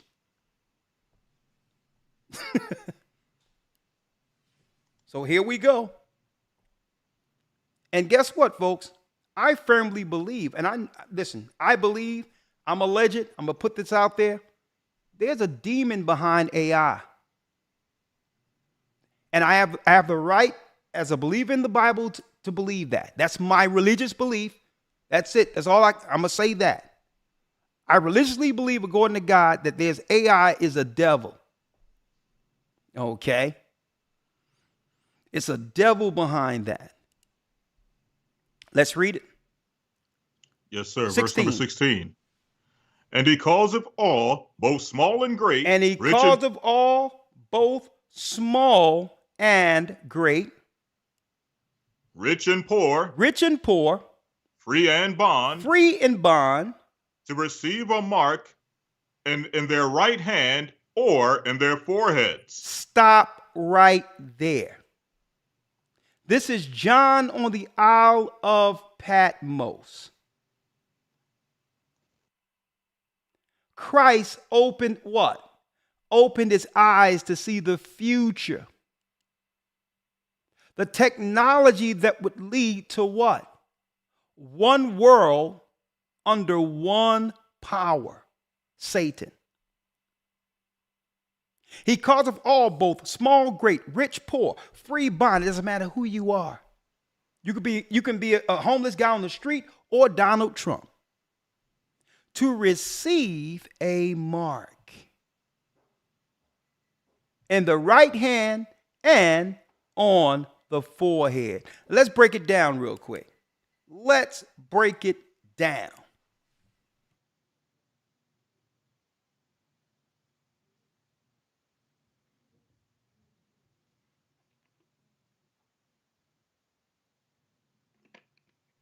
Now let's break it down. And then we're going to bring up Schwab again.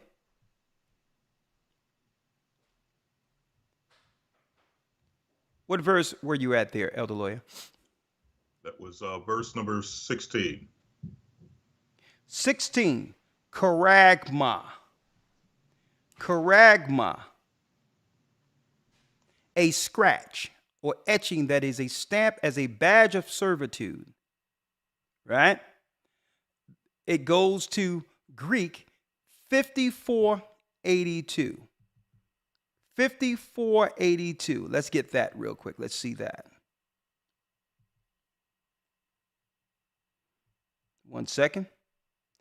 5482 of the Strongs.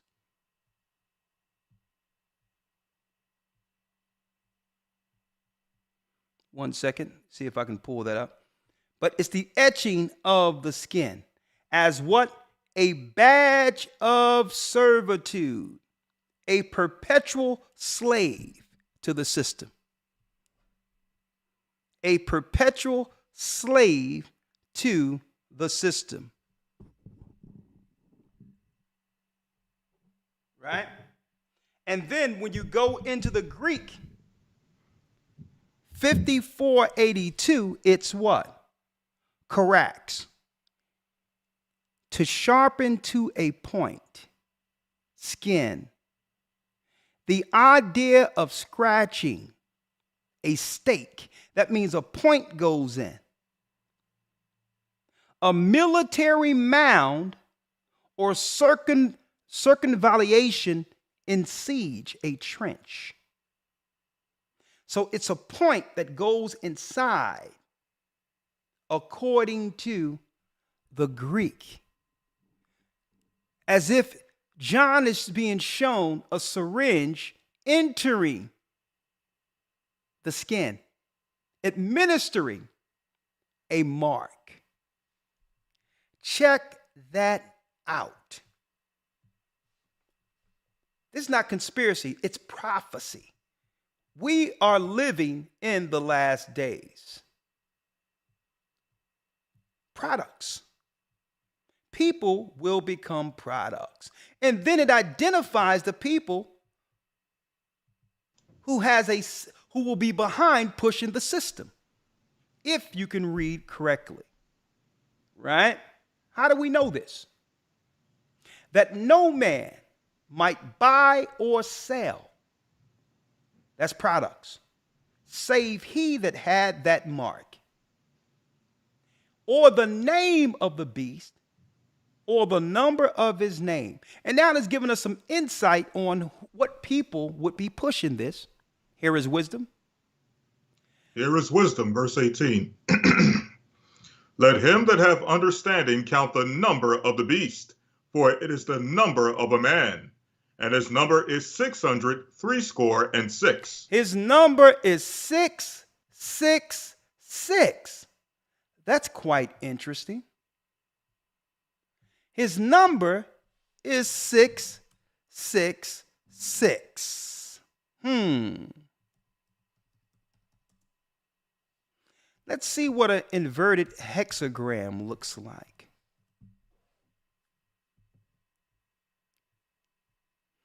His number is 666. Okay, let's switch this over real quick. His number, the mark of a man, and his number, Satan's number, is 666. Then it identifies the people who would be administering Satan's plan on the earth. Interesting, isn't it? Fair use. Would you do it? Let us know in the chat if you would do that. This is not some fever dream, by the way. Where did this come from? This was explained in great detail by Klaus Schwab himself in 2016. Listen. Aujourd'hui, au bout de ça, on parle de puces qu'on pourra s'implanter. Ce sera quand ça? Certainement dans les 10 années à venir. Et d'abord, on va les implanter dans nos vêtements, c'est-à-dire wearables, comme on le dit. Et après, on pourrait s'imaginer qu'on les implante dans nos cerveaux ou dans nos topos. And then we could imagine, this is in 2016, hit the like button, folks. 2016.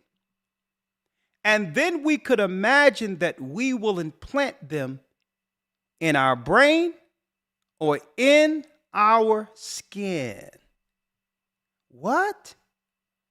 Is there more, Mr. Schwab?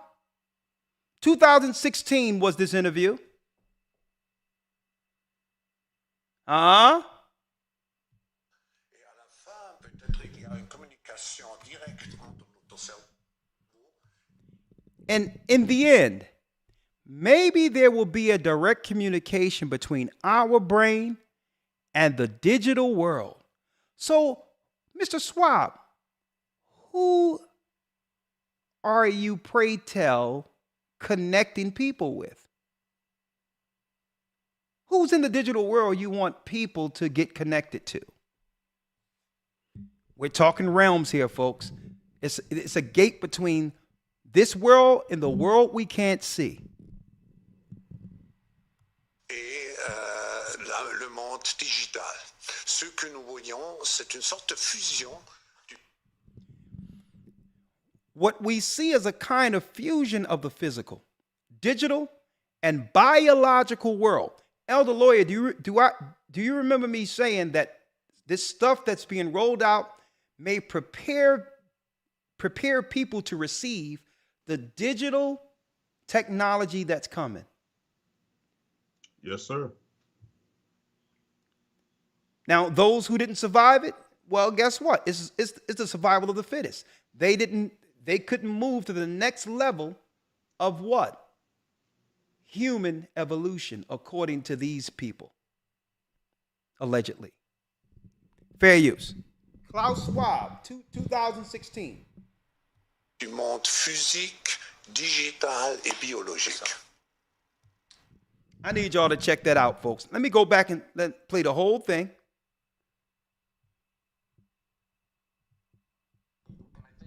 Like we talked about it before, It's going to target the poorest people. Hold on.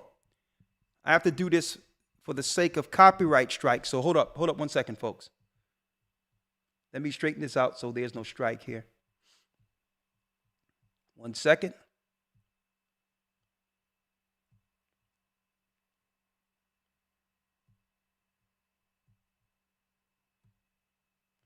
That's the one I want. Okay. Fair use. Fair use.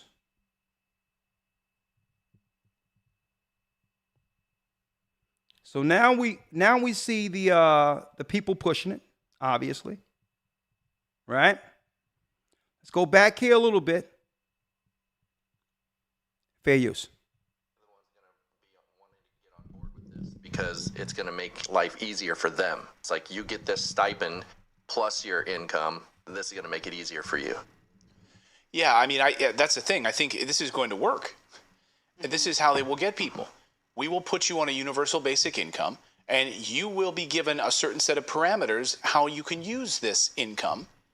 And by the way, you're going to have to get a chip in your hand for tracking. That's how you will access it, right?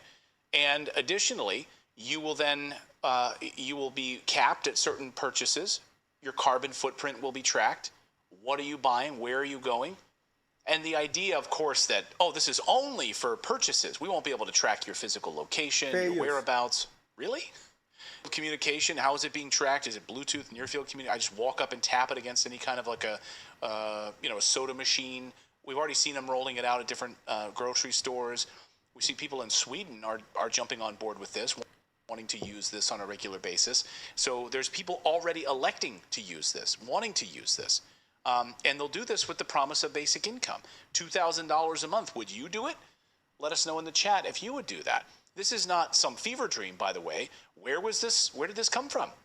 This was explained in great detail by Klaus Schwab himself in 2016. Listen. Aujourd'hui, au bout de ça, on parle de puces qu'on pourra s'implanter. Ce sera quand ça? I'm going to translate here. I'll translate for you all.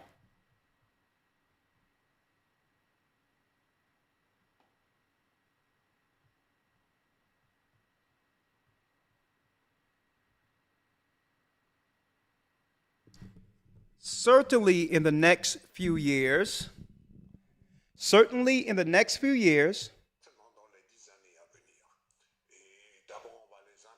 and at first we will implant them in our clothes.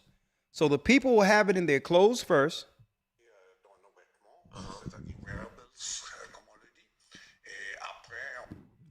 And then we can imagine that we will implant them in our brains. No, you can do that yourself, buddy. Or in our skin. On pourrait s'imaginer qu'on les implante dans nos cerveaux ou dans nos topos, et à la fin. And at the end, maybe there will be a direct communication between our brain and the digital world. You can't make this up. Peut-être il y a une communication directe entre notre cerveau et le monde digital. Ce que nous What we see is a kind of fusion of physical, digital and biological world. C'est une sorte de fusion du monde physique, digital et biologique. Digital and biological. What do you guys think? Am I the only one outraged by this?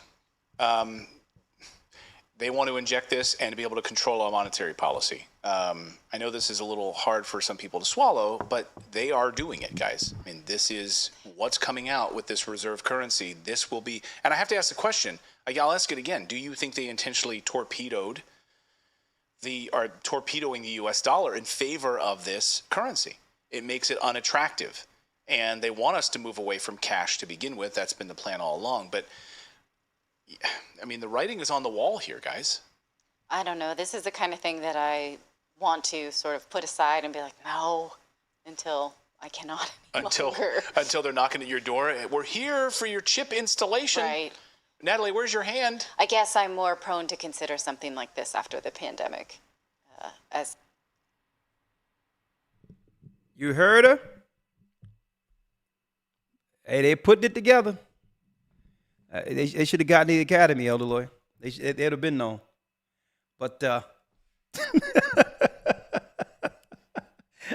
maybe, I don't know, maybe they'll subscribe. I'm going to check and see if they'll subscribe to A Gathering 144 because it seems as if they're on to something right here. But anyway, Elder Lawyer. You have some people eyes wide open. Now, when I was coming up, I heard some people, they probably just didn't have they had a different understanding at that time.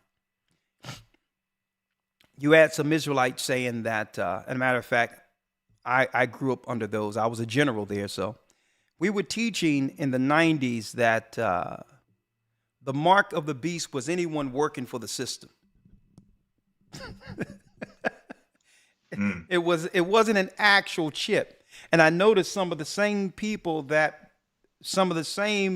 Israelites or groups or whatever the case is that wasn't speaking against when the jabby jab came, that made it an option, are the same people who has a question on what the mark of the beast is. So if you leave it as an alternative one way or the other without standing against it, then to some degree, these so-called religious leaders can become complicit. With the congregations who are trusting their leadership, this is something that you can't falter on in a time we're living in now. You can't up and tell people, well, I'm not sure whether or not of what this is.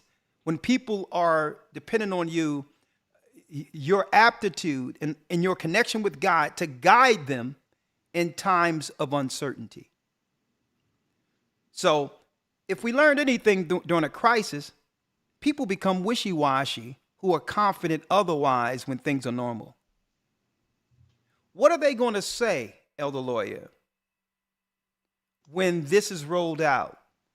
And as Schwab said, he's seeking to do this. The interview was 2015, and they're right on course, he said, to have this rolled out by 2026. He said in 10 years, we want these things implanted in skin as well as the brain, from this interview of 2016. Right? So we're right here. Right. Next month, there will be, through Elon Musk and others, some type of demonstration near the end of August, right? Where the neural link, to some degree, is going to be rolled out. The neural link is connecting the brain to what? The beast. Well, they don't call it the beast. To a system. They'll be able to, Neuralink will be able, it's going to be this big miracle that can help in the medical field or what have you. And then after this, I believe, that's 2025. I don't know what crisis that we can look that they'll roll out. That's going to have everyone running to get microchipped as an eventual scenario sometime around 2026 if what he said 2016 is on schedule. He said in 10 years, we want brain chips and we want chips under the skin. And hey, I mean, why not? I mean, why not? Well, we're going to show you why not in a second. Get Revelations 14, Elder Lawyer, before I open up the phones. But if you listen to our brother and sister on the morning show, getting chipped by the beast is nothing but a party. Fair use. Of course, you're going to want to do it after this. Of course. Why not? Look how happy they look. See? I love this big board. Oh, topic. yeah. Oh, yeah. It's a That's why you big came move back. at an office that could change the way a lot of Americans work. A tech company in Fair Wisconsin is offering to implant tiny microchips into its employees. Not just but no. The chips could allow people to unlock office doors, make purchases. Rebecca, come on here. So many questions about this, Robin So and many. Michael. Good morning. We asked a lot of them. This is the first American company to ever try this. 1 week from today, many of the employees, including the CEO, will voluntarily have the microchips implanted into their body. Oh, isn't it? Listen, nothing can be wrong with this. Look how happy she looks. Look at this. The Stepford wives. And they're calling it, I'm not kidding here, a chips and salsa party. Oh! This morning, like a scene straight out of 007. So you can keep an eye on me? Employees at one Wisconsin tech company, 3 Square Market, willingly making that fantasy a reality, implanting their own bodies with microchips. What did the employees say when you brought this idea to them? Half of them actually within 5 seconds says yes. CEO Todd Westby, along with 50 of his 80 colleagues, even his wife and kids, preparing to implant these chips, the size of a grain of rice, between their forefingers and thumb. Elder Lawyer, they want to invite you to a chip and salsa party.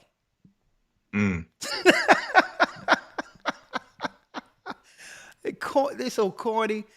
They're gonna call it a chip and salsa party. They think this is funny. Right. So they can do everything from buy snacks in the break room to log in the morning to unlocking doors with just the swipe of a hand. What did it take to persuade the holdouts? Basically, we had to explain to them there's no tracking of the information. It's not GPS or anything like that. Yeah, Elder Lawyer, you don't have to worry about the GPS feature being turned on. You don't have to worry about that. You can totally trust that they'll make sure you're not tracked. Okay? I mean, you can trust them. They're honest. You know? The radio frequency technology in the devices, approved by the FDA. Oh, yeah. The tattoo shops are going to have these too. Right? They're going to roll them out. The same people. Because don't forget, during the stuff a few years ago, tattoo shops, they were opting in to get that thing done.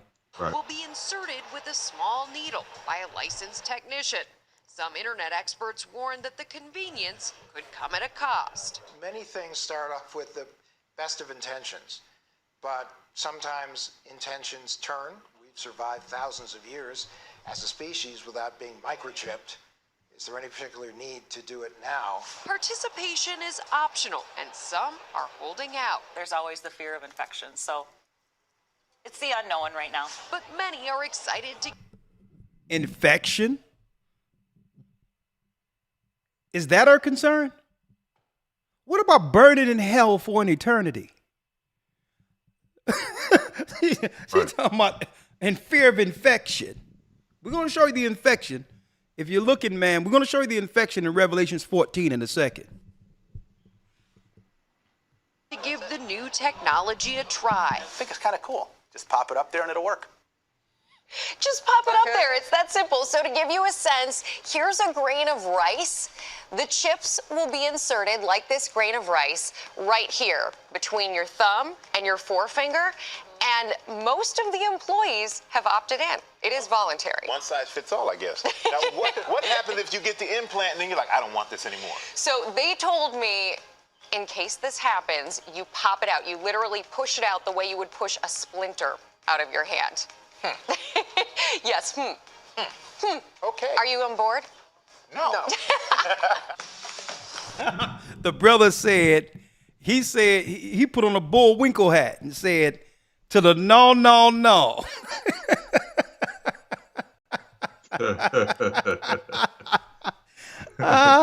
Hey, you know, he's not. He said no because you know it's all about optics. It's about the trust optics. If you have someone who looks like you agree, there's a good chance you can be persuaded to try it. So when they had two black people there, they understand that the majority of our people are what? Christians.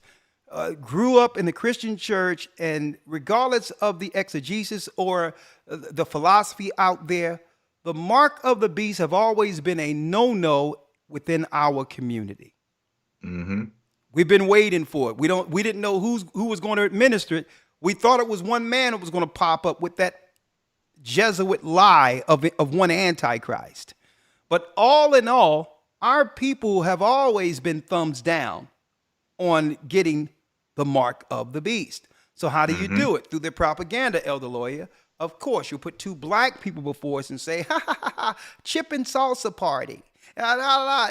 You know, but at the end, you see my man stood 10 toes down and said, because you notice the white woman asked them, what about y'all going to get it?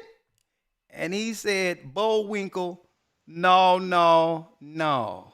So it's really trying to coax us into it.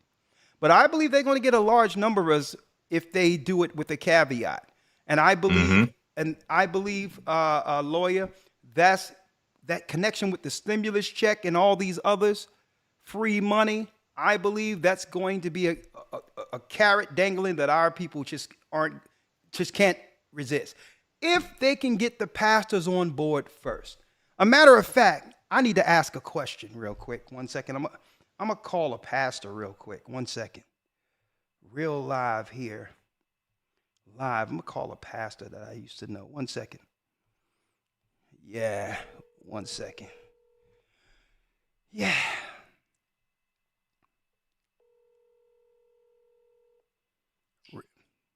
Hey, Bishop. Hey, Nash, I got a question for you real quick. If the government came to you and said privately they'll give you $2,000 a month, right? $2,000 a month, free money, and it'll be attached to your bank account or whatever the case is, and you can always spend it by swiping your hand at a supermarket. Would you get a chip injected in your hand if they offered $2,000 a month for you? Almost said H, Huh? I would say H, and get out my place and talk to that young.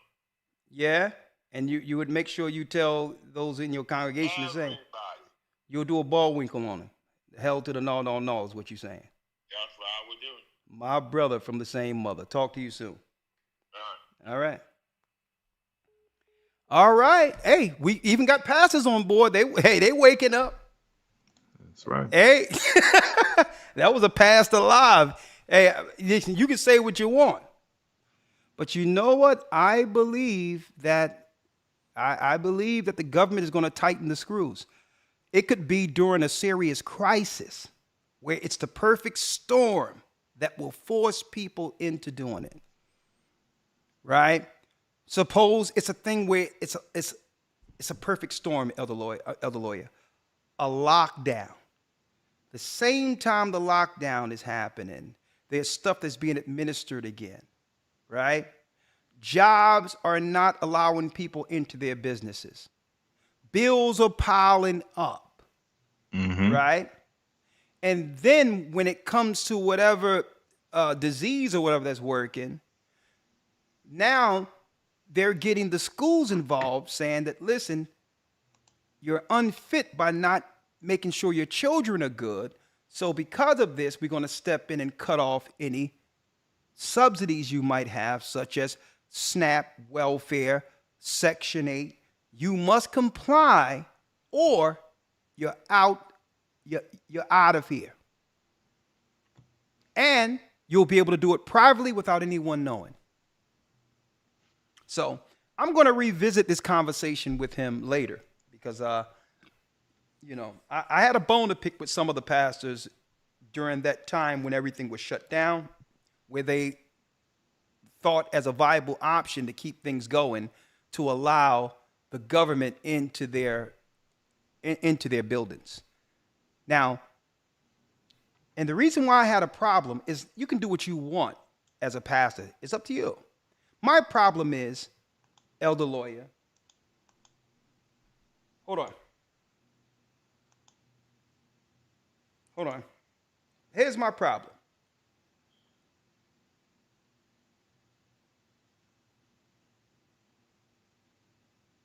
Here's my problem. My problem is the government make claims of separation of church and state when it's convenient for them. That was my problem. If you're going to say it is separation between church and state, and that's why prayer in the Bible is no longer allowed in school, then we on the other side can say, well, these buildings that we have to serve our God and serve our community who worship Christ here has a separation policy when it comes to you promoting something government that in an institution that belongs to God. You can't have it both ways. You can't say that there's a separation between church and state and take the Bible and pray out of the school, but say that when there's a crisis, you want to use what? A religious building that believes in God. No, you can't have it both ways. If there's a separation, let it be a separation. Don't try to convince me. Don't come in here with your government and try to convince us to vote for your candidate. Don't use our facilities to try to push something on our people based on their belief in a leader or someone who's established under God to guide them. So that was my problem with some of the pastors. They were opening up their institutions for government initiatives when the government is stating clearly they want nothing to do with our Christ. That's hypocrisy at its best. Elder lawyer, let's deal with this one scripture, then open up the lines. Yes, sir. Let's get it. Revelation 14:9. Let's see if the woman have more to worry about than an infection. Yes, sir. All right. Revelation chapter 14, verse number 9. Okay, let's get there for the folks here, for my brothers and sisters. Right? All praises here. We're in the Bible now. Let's see if she have more to worry about than an infection. Revelation 14:9. Let's read it. Revelation 14, verse number 9.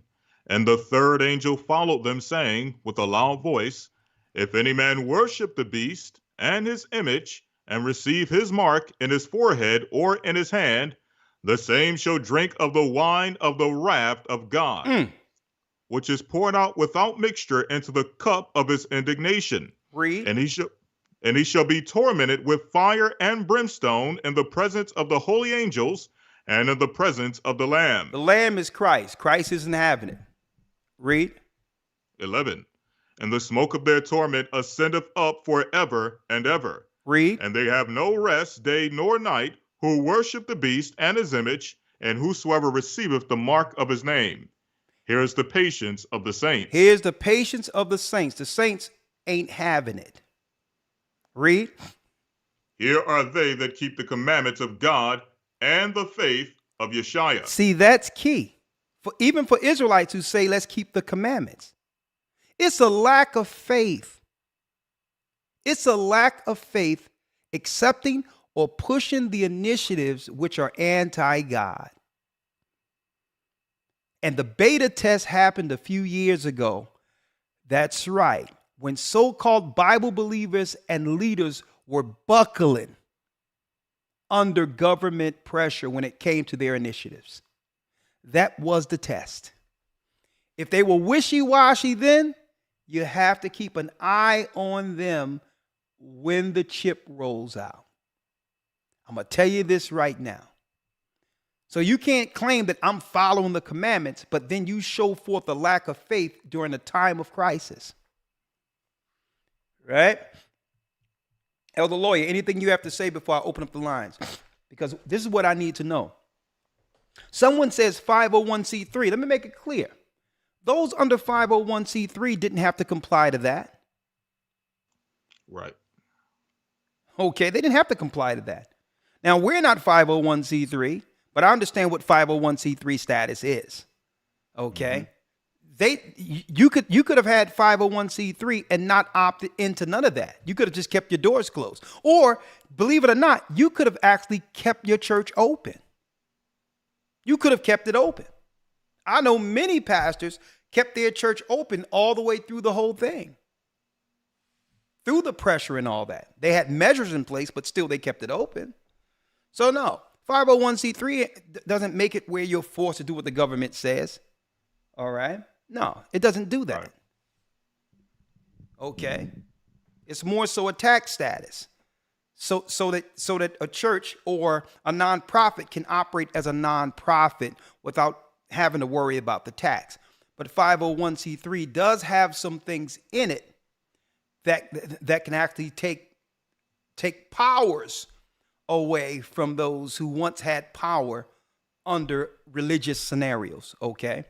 They have committees and all these other things that can circumvent the pastor within these new guidelines, all right? So, no, don't believe that. 501c3 is just a status, okay? Right. It's just a status. There's many pastors on the 501c3 who didn't participate in anything. They had a stance with God and stated, well, okay, all due respect, I follow the laws that be. I follow the commandments outright. But all in all, there's a separation between church and state. Okay? And guess what?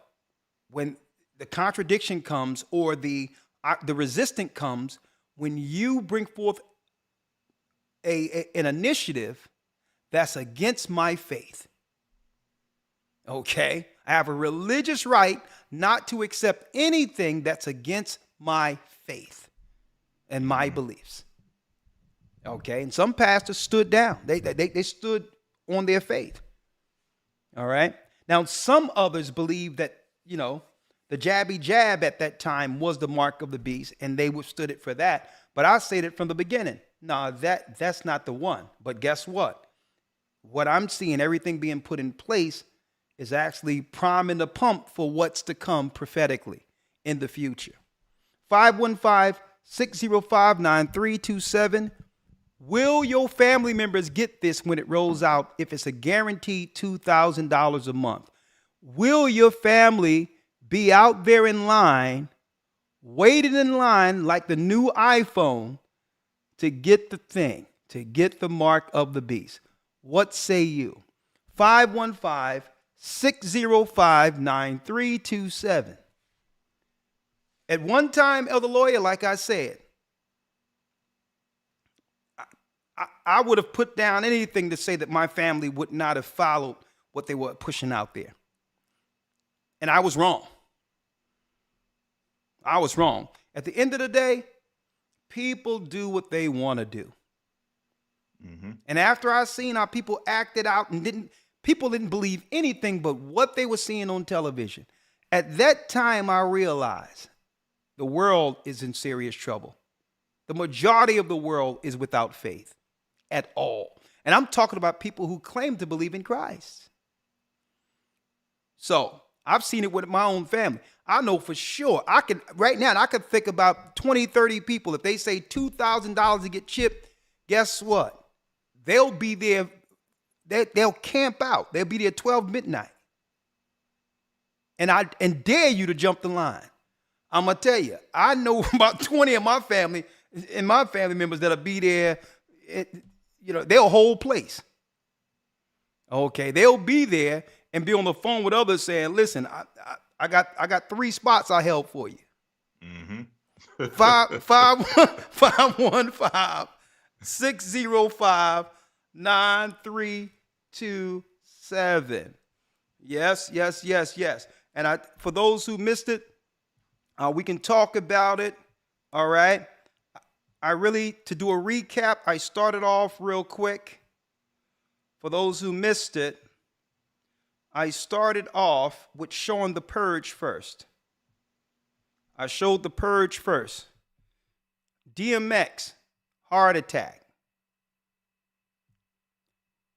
The purging or the prophecy of people just falling out after the so-called, after the lockdowns. Let me put it that way. A lot of deaths out of nowhere for high-profile people. DMX, Kevin Samuels, heart. Belgium soccer player, heart, 25 years of age. We all knew about this one here, right? We all knew about this one. Damar Hamlin fell out from nowhere after a hit.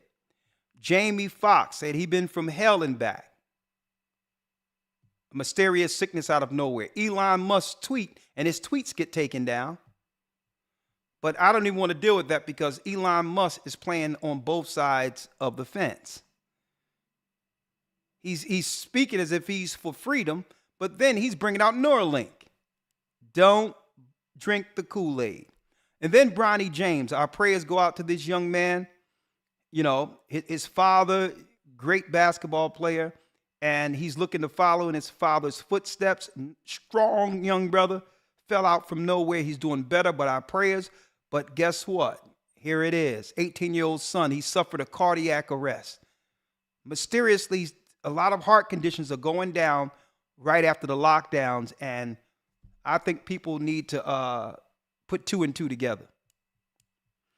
And I believe that we're in a purge before the mark. A purge before the mark of the beast. Thank you, Elder. Thank you, Elder Ramar, for holding serve. Let me open up the lines. 515, let's talk about it. Will your family members be lined up to do the thing? Okay, let's see. And again, we at what? Week 6, Elder Lawyer of the Academy? Yes, sir. Week number 6. Week number 6, finding the Ark of the Covenant. You don't want to miss that. And we're going to fuse Welcome to Blog Talk with the letters Radio. portals. Please enter your host PIN. When finished, press the pound key. I can't do that. Elder Lawyer, I'm going to call you right back. Yes, sir. All right. Finding the Ark of the Covenant. Oh, yeah. You don't want to miss that. More archaeological proof that the Bible is real. Right? Let's do this. I'll call in this way.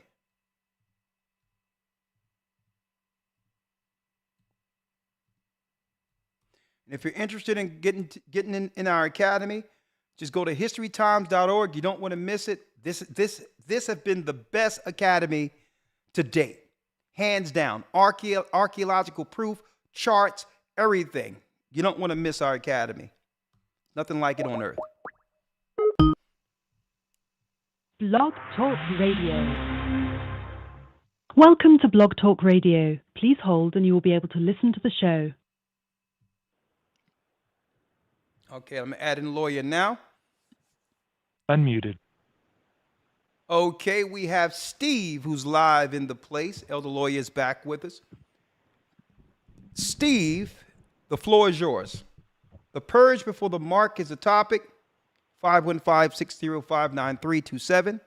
If there's a person who's going to take the mark of the beast who don't believe it's the mark when it comes out, the RFID chip, let us know too. You can come in and you can bring your side of the argument. We'll be happy to hear your side of why it's okay to use your, a microchip as your debit card. All right, 347 area code. Shalom, Elder. Shalom, Steve. How are you? I'm blessed. All praise to the Most High. I came across something that's very interesting yesterday evening. My nephew introduced me to something that is called the super stamp. Now, this stamp that they're advertising is supposed to have some certain type of pattern on it, where if you were to have any type of ailment, it can solve your ailments. And I was listening to the presentation for about a half an hour, 40 minutes or so. And he asked me, was I going to deal with this? And I told him no. And he said, why? I said, because that's clearly part of the market beast system. And he says, what are you talking about? I said, they're going to use these type of things to program you to make some great miracles happen. If you have heart disease, you take a patch, you no longer have heart disease. And I said, this is exactly what he is promoting. He had testimonies of people who are arthritic, people who have MS and things like that. And once they took the patch, they no longer had those issues. Matter of fact, they even going to physicians to be examined and everything, and said that the ailment was gone.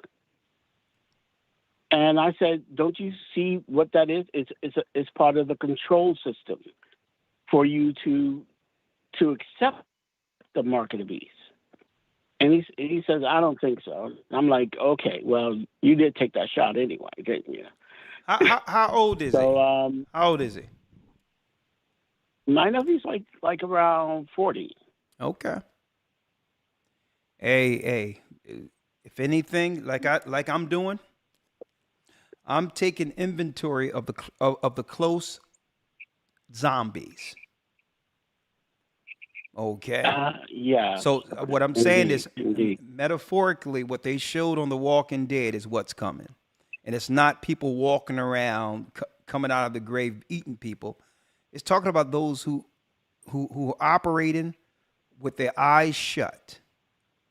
And when the world comes into full view, the reality of what this world is, you understand, they're going to be scavenging to survive.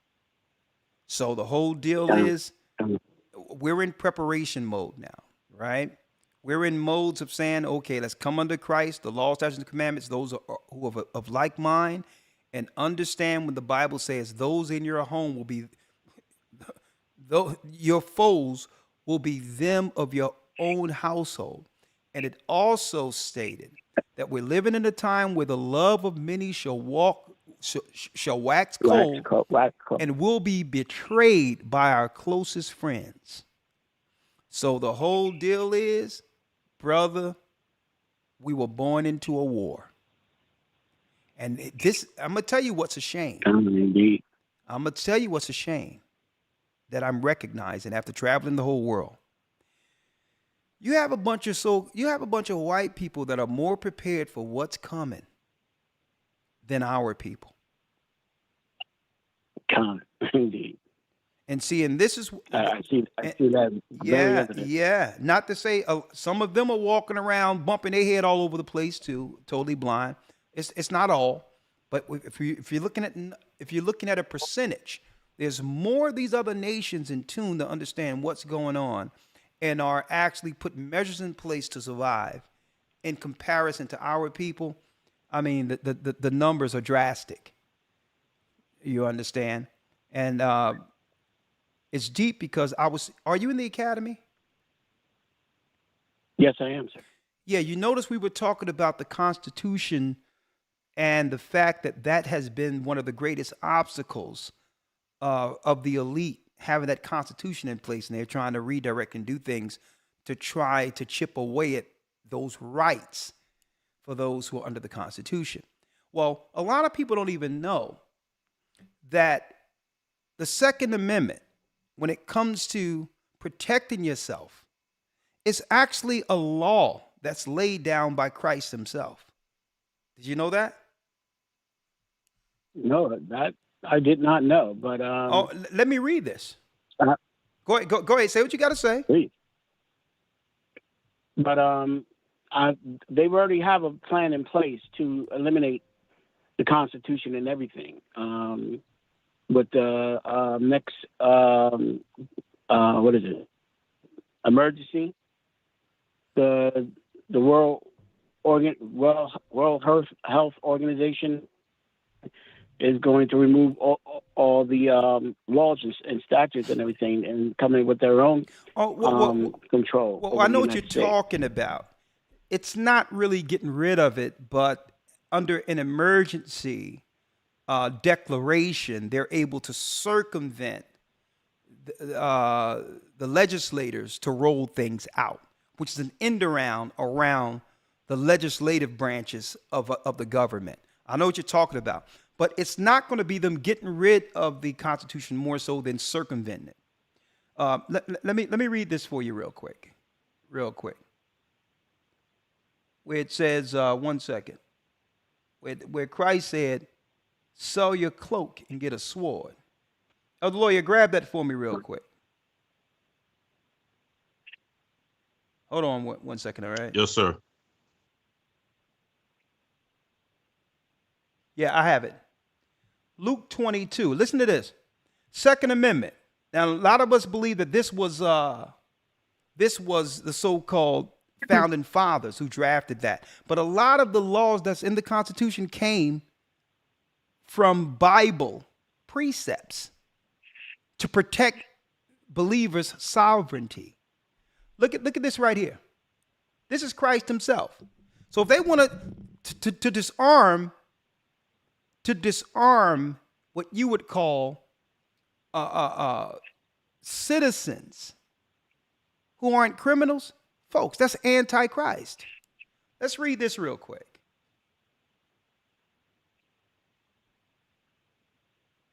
Let's read this.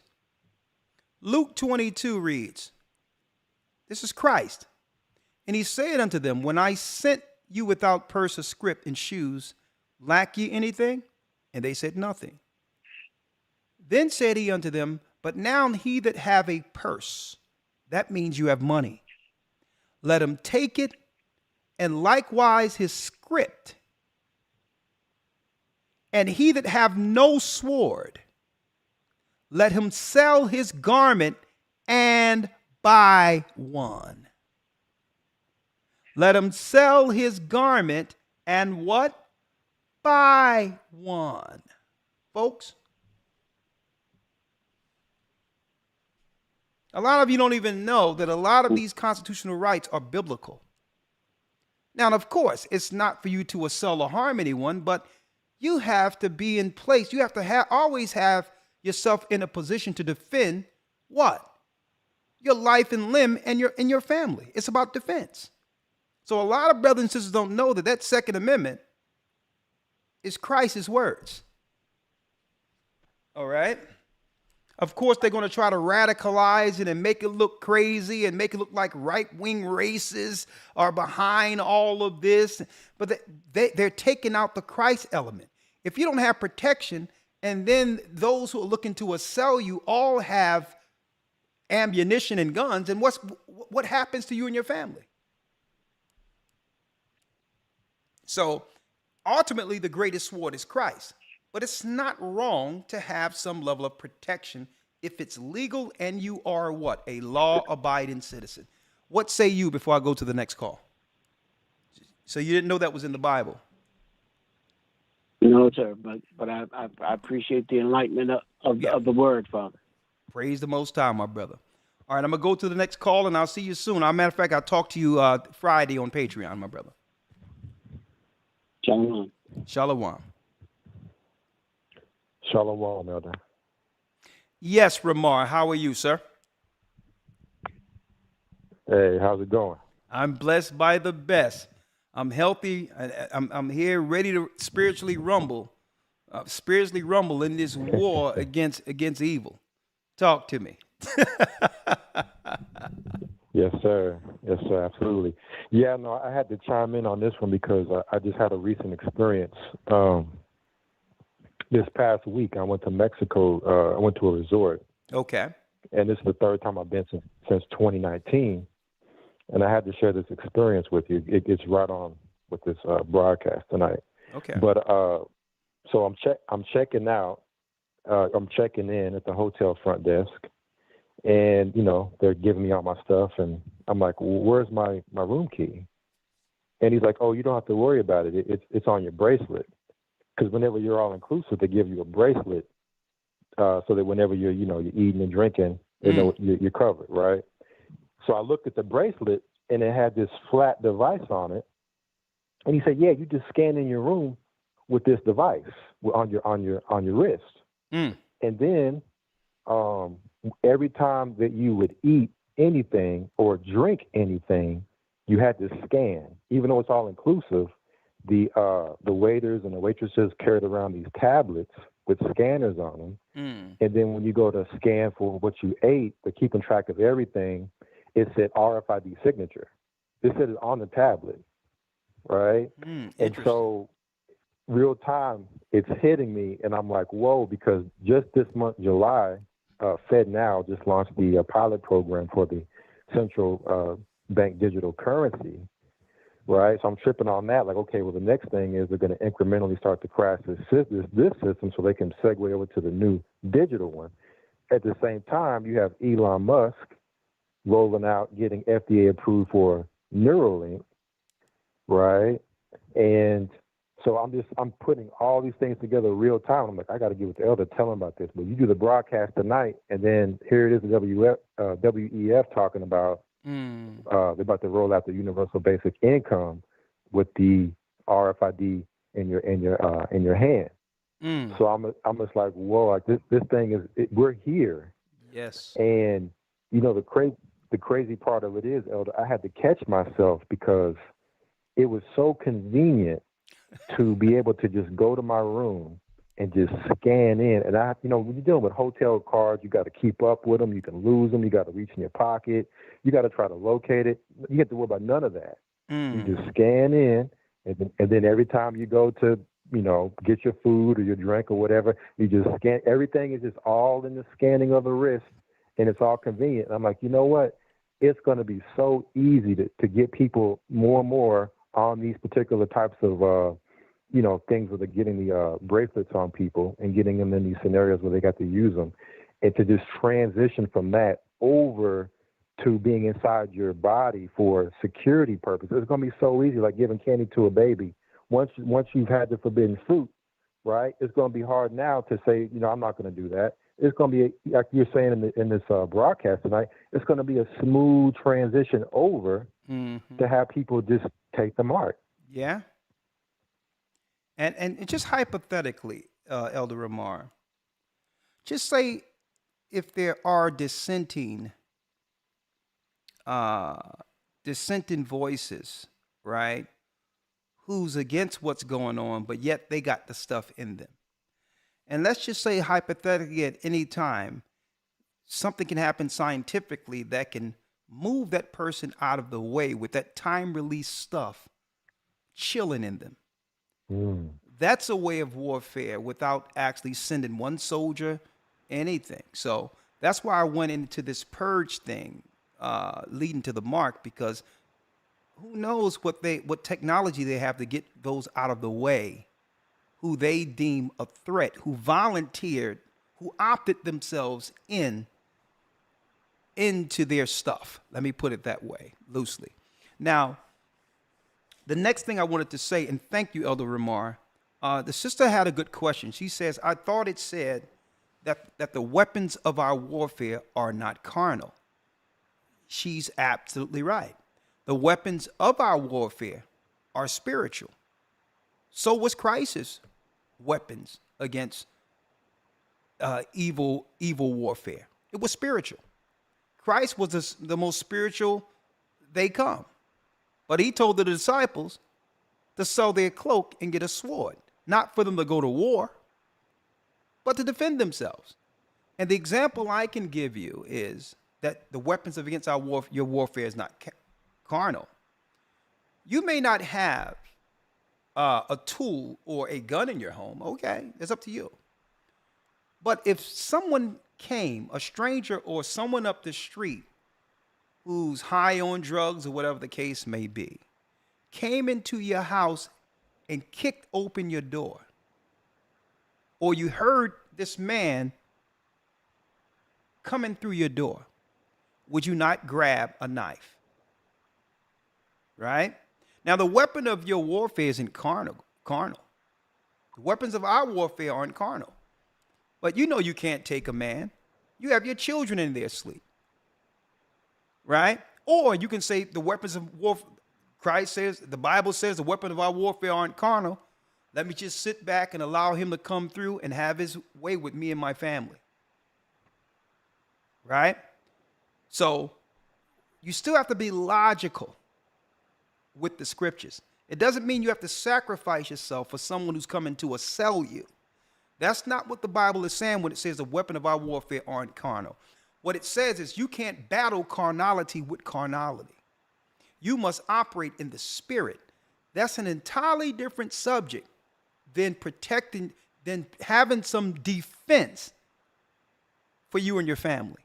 Two separate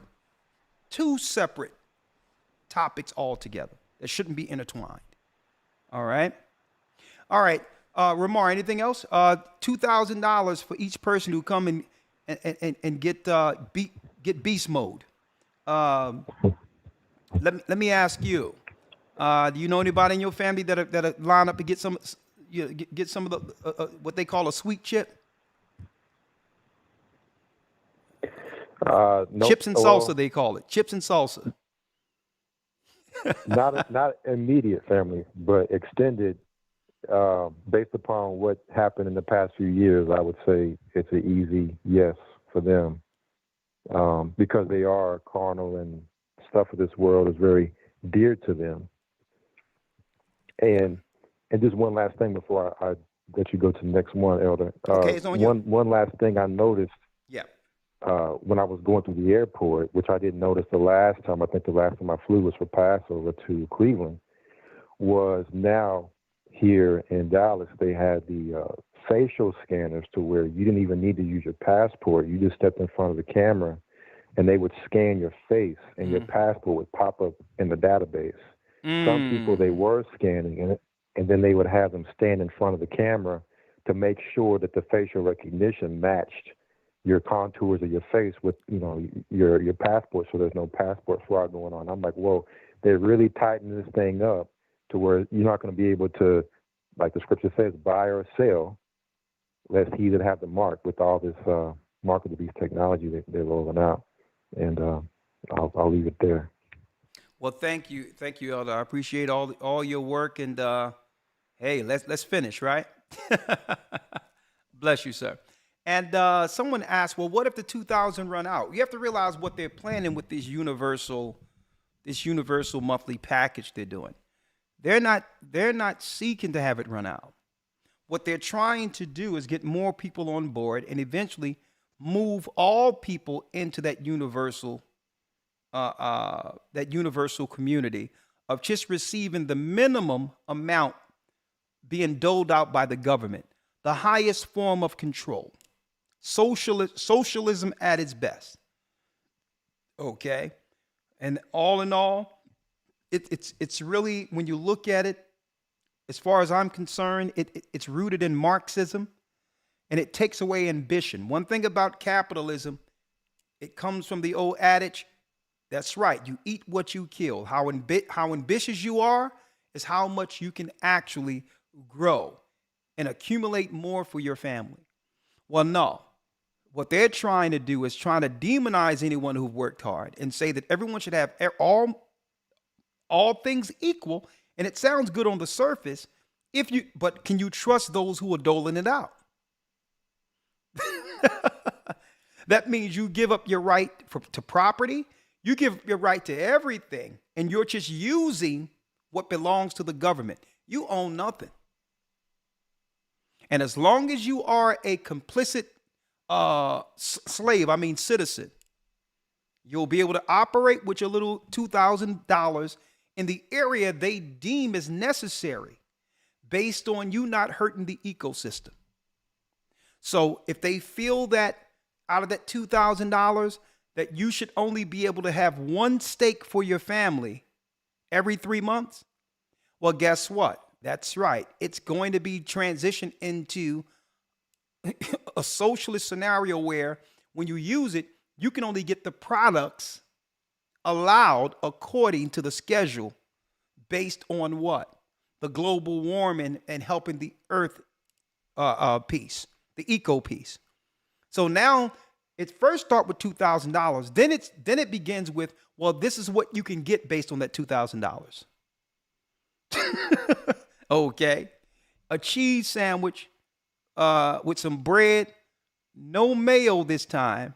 Okay. And everything is going to be digitally allotted so they can know exactly what you're getting. And that's not dealing with the cost of living. Suppose you get $2,000 and the gas prices keep going up and all the products keep going up.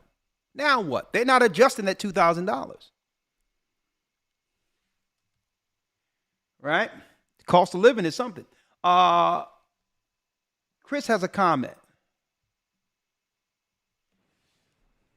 Shalom, Elder. Shalom, sir. How are you? Yes, sir. Oh, directed to the question you asked, Elder. I know if people was willing to go get the jab for $100, I'm sure $2,000 is gonna light it. You know, what I mean, they eyes is gonna have the dollar sign in it, like Scrooge McDuck. So I know, elders, like, and I'm so glad to this church. All praise to the Most High, higher, that this church is putting the truth out there, just to give them that option. It's either you're gonna, it's like you said, Elder. It's either you're gonna choose the Most High or Satan. It's only two choices, and this is the option that the church is giving. And I'd like to thank you, Elder Lawyer, Elder Dale, for doing the work. All praise to the Most High, higher. Well, thank you, my brother. Thank you. Yeah, I'm gonna tell you. Hey, I've seen some family. Listen, all due respect, and I love my people, but I'm in North Philly, Elder Lawyer, and they was giving out those I'm talking about when these things started rolling out. When the Popeye chicken sandwiches was hitting. Listen, I know some people who went to go get their stuff to get a couple of chicken sandwiches. So I mean, we up against it. The children of God is up against it. And if you can do that for a few chicken sandwiches, I know what you're going to do with $2,000 on the table. Right.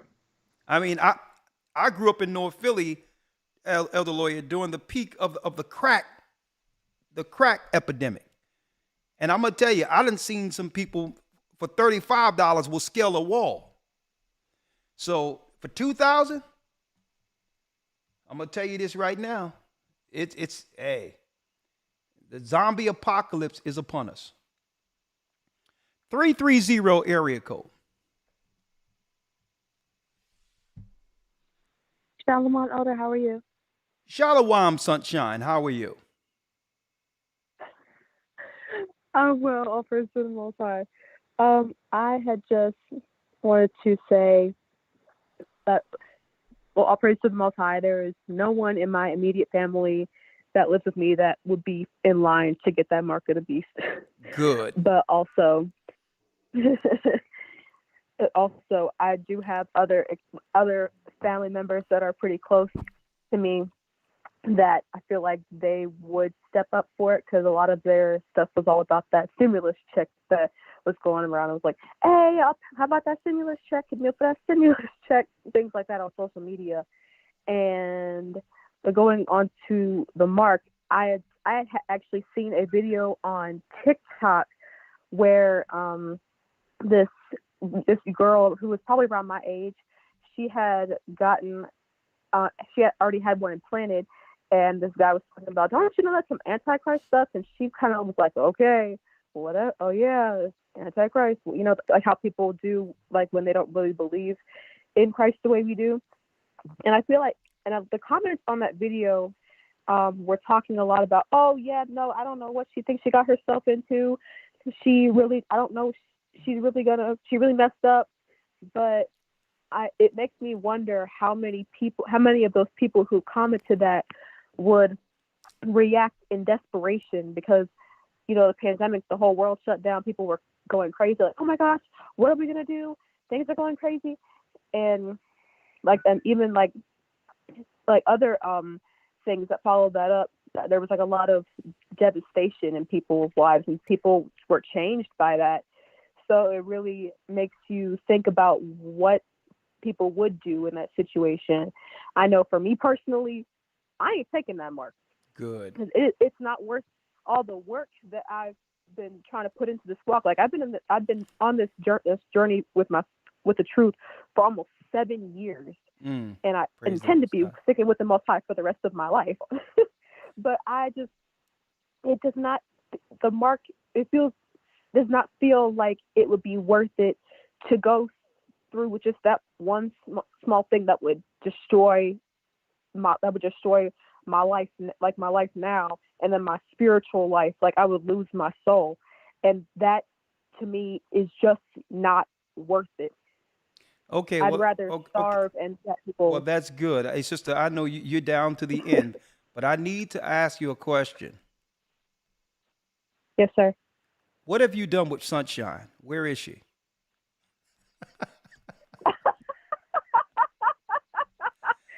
I don't know Sunshine. They've cloned Sunshine. Really? I'm like, hold up, but she's not in the basement tied up, is she? Who's this? No, sir. No, it's funny you say that because I'm with the Cleveland congregation, and I have a couple of my brothers and sisters there that we're talking about. You sound like Sunshine. Oh, okay. All right. But if you see her, tell her I said hello. Okay, so you tricked me. I knew you were in Sunshine. All right. All right. See you later. No, sir. My name is Sayakwa. Oh, okay. Stop playing with me. Hey, we love Sunshine here. I'm like, who cloned Sunshine? All right. All right. Shalom. All right. I'm like, Shalom, Elder. Bless you. All right. Don't be messing with our people now. Okay, Kmar has a comment. Shalom. Shalom. How you doing, Kmar? I'm blessed by the best, and his name is Ahaya. All right. How are you? Oh man, I'm so blessed. I just wanted to say, there is a cartoon. It's an animation that I'm going to send Elder Ramar's way. It's called Beyond the Reset. If you haven't seen it, it's on BitChute. It's called Beyond the Reset? Yes, sir. Okay, let me write that down. It is so good. I'm going to write that down. Well, no spoilers because I have to see it. Oh, no, I'm not even going to spoil it for you. But I'll tell you what, if you can give us an overview of what to expect. It is actually an overview of what to expect during the reset. Now, we just had a reset a few years ago. Are you talking about another reset? Because there's other things I wanted to cover. There's other things I wanted to cover, like these mosquitoes that was released a few days ago, where our people was out having a picnic. I mean, we was out just, and mosquitoes they actually was filming and saying a helicopter came by and have released mosquitoes on us, some bugs. And yeah, so I'm going to talk about that Friday too, because in the same area now that these so-called things were released allegedly, they're now reported in the news that there's a strain of West Nile virus in that same particular area. So, I mean, who knows what's being, these are things that are actually, you can look this up in the news yourself. The news had to respond and say, there's no killer mosquitoes. There was bugs released. Well, the people didn't say they were killer mosquitoes. They're saying that they, a helicopter went by and they looked up. There were mosquitoes everywhere. So I got to look into that too, because are you saying a new reset based on what's to come, or a continuation from that reset all of us just came out of? No, this is it's futuristic. of the upcoming economic reset. Listen, It's an animation. I'm keeping my eye on 2025 and 2026. I'm keeping my eye right there. I believe that whatever's going to happen in that period of time is going to be a game changer of biblical proportions. And I wouldn't be surprised if they attach the next thing that comes and claim or say that it's from Africa. Cut it, snip it. Think about what I'm telling you. I wouldn't be surprised. The first thing they said, okay, Wuhan, whatever. I truly believe that the next thing coming is going to be some type of African connection. Because I know for sure, and I've been saying this since early 2010, that the last battleground for resources is going to be against our people in Africa. That's going to lead to us actually running on into the Nile and areas that the waters have receded and going into the wilderness. So that told me, when I seen those areas that going into the wilderness, that told me that the last battleground will be Africa. So the way they can indirectly attack it is claiming that there's something that came from there that threatens the world. So here we go. Here we go. And right. Then another one I want you to check out, if you haven't seen it yet, is on Netflix. Jamie Foxx, one of his last movies. Yeah. They cloned Tyrone. Oh, you know what? That yet? Don't tell me about it, because everyone is buzzing about this. They cloned Tyrone as if a lot of serious things are hidden subliminally in that particular thing that I have to see. So don't say anything. I heard about it. I'll tell you what. I'll look at it between now and Friday, and I'll talk about it on our Patreon. I love it. Yeah, we need that because it's very esoteric. But some of the stuff is just eyes wide open too. I was like, wow, it's interesting. Yeah, so they cloned Tyrone beyond the reset. And then to answer your question, unfortunately, when you said would our family members be in line for $2,000, Elder, some of our family members was in line for a dozen of Krispy Kreme donuts. Lord have mercy. What did you?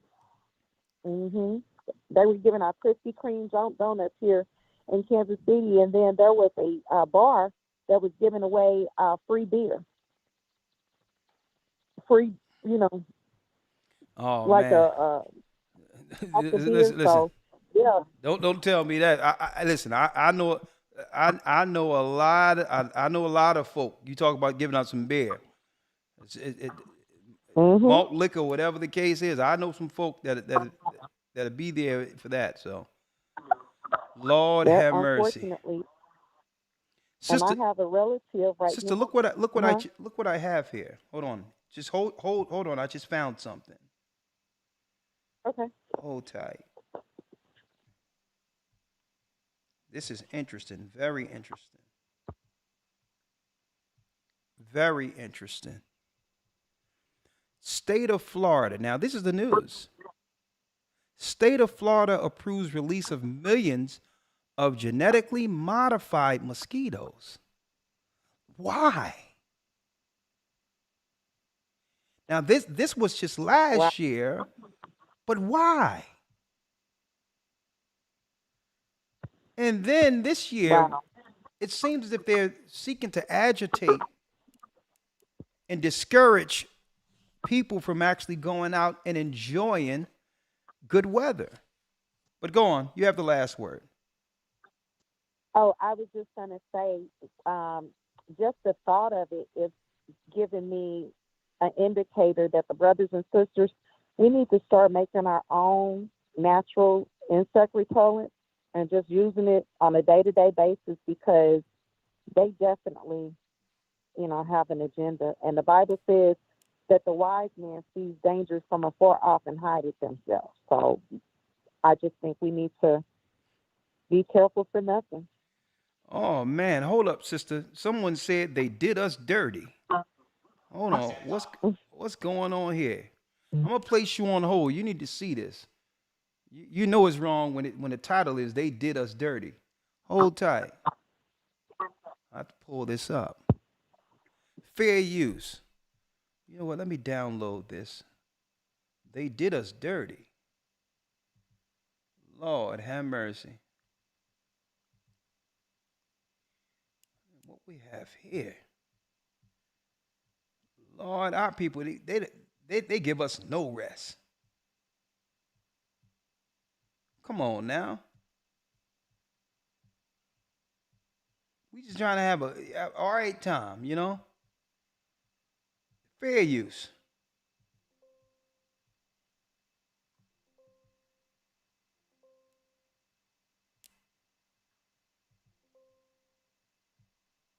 Hold on.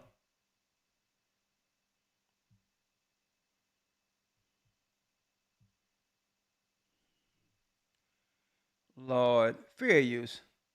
This sister usually have some good stuff here, so.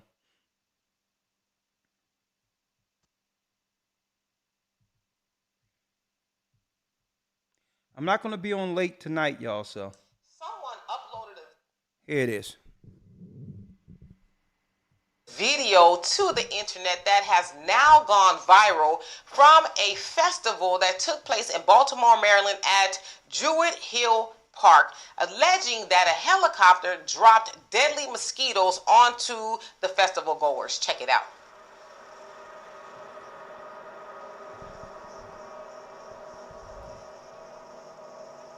In Baltimore.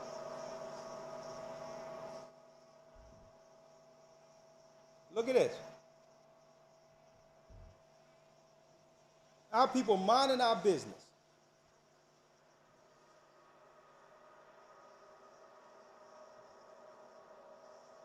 Look at this. So as you saw also on the caption, it said, helicopter released deadly mosquitoes in Baltimore, Maryland, AFRAM 2023. Then it goes on to say, Baltimore, I can't believe y'all did us dirty and released those bugs on us. So again, the allegation is that the city of Baltimore dropped deadly mosquitoes on people who were at the festival. Allegedly. Boy, we can't get together and do nothing. They're like, yeah, I know what we can do. Let's break this thing up. Like, where do you find mosquitoes to drop on a picnic at? I mean, to drop on a festival. I don't know. Where do you find these things? Huh? I wonder where we can find these. Huh?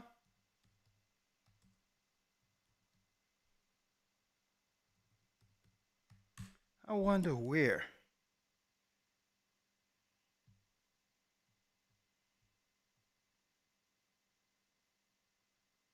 You know what? I don't even know if I can show this. I can't show this. I'll wait to Patreon. Because every time I connect things to who's doing it, something happens to this page. So, next call. I'm going to use it to Patreon. Because I know a guy been running around with some glasses playing around with mosquitoes. But I can't talk about him on this particular platform. But I'll wait till Friday. Let's see here. Barazai has a question. Let's see. Hello. Kyrie, I have you. Hello? I have you next, Kyrie. Yes. How are you? Oh, Shalom, Elder. This is Barzal out of KC. How's it going? I'm blessed. How are you, sir? Good to hear from you. Doing well. Thank you. I had a question, I guess, about the spiritual realm. Yeah. What was the name of the bosom of Abraham before Abraham? Well, I can't say what that is because I never read any other name outside of that. You have to realize that when it comes to the creation of the earth, the universe, the beginning and ending was actually created in the beginning. All spirits that would come into the earth was created in the beginning. So if you're looking at it from Earth's time and saying, looking back, well, how could it be called the bosom of Abraham before Abraham was born? Well, that's what that was the intent of that area when the earth was made. Okay, Adam would come and all others would come, including Abraham and those of his ilk, those of his genetics. Okay, it was always the bosom of Abraham. You understand? It has nothing to do with time or space. It was what that area was created for in the beginning. You understand? Okay. I do. I appreciate it. All right. Any other questions? Yes, sir. Shalom. Shalom. Oh, no, sir. Everything's tied in. Shalom. Okay, thank you. Shalom. Okay, Kyrie. Hello? Yes, Kyrie, how are you? Hello? You're live. Yes. Okay, Elder. I just need. Okay, my question is, have you heard of the song Jericho? Yeah, I heard of the song Jericho, and that's an amazing talent. But I think that It's an amazing song, but if you listen to the lyrics, it's actually talking about the Well, first of all, sorry for interrupting you, Elder. Now go on. The song I actually bothered to figure out the lyrics of what was being said, and I was like, as soon as I heard it, I had goosebumps, like something was not right about it. Yeah, so when I actually looked at the lyrics, yeah, it's speaking of something else coming into our existence that was really existing for a long time from someplace else. It's speaking of them. Mm-hmm. Yeah. I was wondering if you knew about. I wondered if you knew about that. That was my question. Oh yeah, it's a and shame. My comment was, it's a shame because the musical, I would say, harmonies and the way the song is attacked is on another level when it comes to talent, when it comes to actually conveying his artistry. I mean, it's on a level when it comes to the song, but what he's saying, believe it or not, that cosmic idea have been out there for a long time. In the 70s, when brothers was running around with those platforms and spaceships and coming from another planet and all that whole cosmic music genre once existed in like the 70s.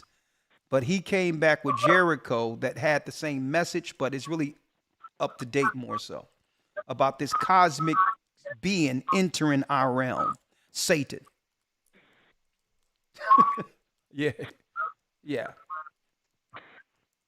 Right. And my comment actually has to do with around the teenage and the children's entertainment section, which for me, back when I was a teenager and a child, I watched cartoons and anime, and one of those I ran into was Full Metal Alchemist, and that actually made that off the flip actually made me look at the Bible, and I was like, for some reason this seems to get a parallel to it. They tried to exterminate an entire race, and then they used them as materials for something otherworldly, and that was their plan all along. Then they even double-crossed their own country that they built. Well, when it comes down to it, when you look at the story of Jericho, it was about the seed of Nephilim rebuilding their city on our land. And when Joshua and Caleb, when we marched around there 7 times, the wall of Jericho came down, the Nephilim were destroyed, and many of them ran into Mount Seir. Now, when you hear the song now, the Nephilim has returned. The spirits of the Nephilim has returned. But now, in return, they're gonna build a society against the righteous now and crumble the walls on those who destroyed their foreparents. So the wall of Jericho they're building is against the righteous as a revenge against our people who brought down the walls of Jericho. So what they're doing is that in reverse. They're building a systematic wall to destroy us and have the whole society crumble down on God's people. That's what they're saying in the message. But we all know they lose. Thank you, my brother. Sure. All right. All right.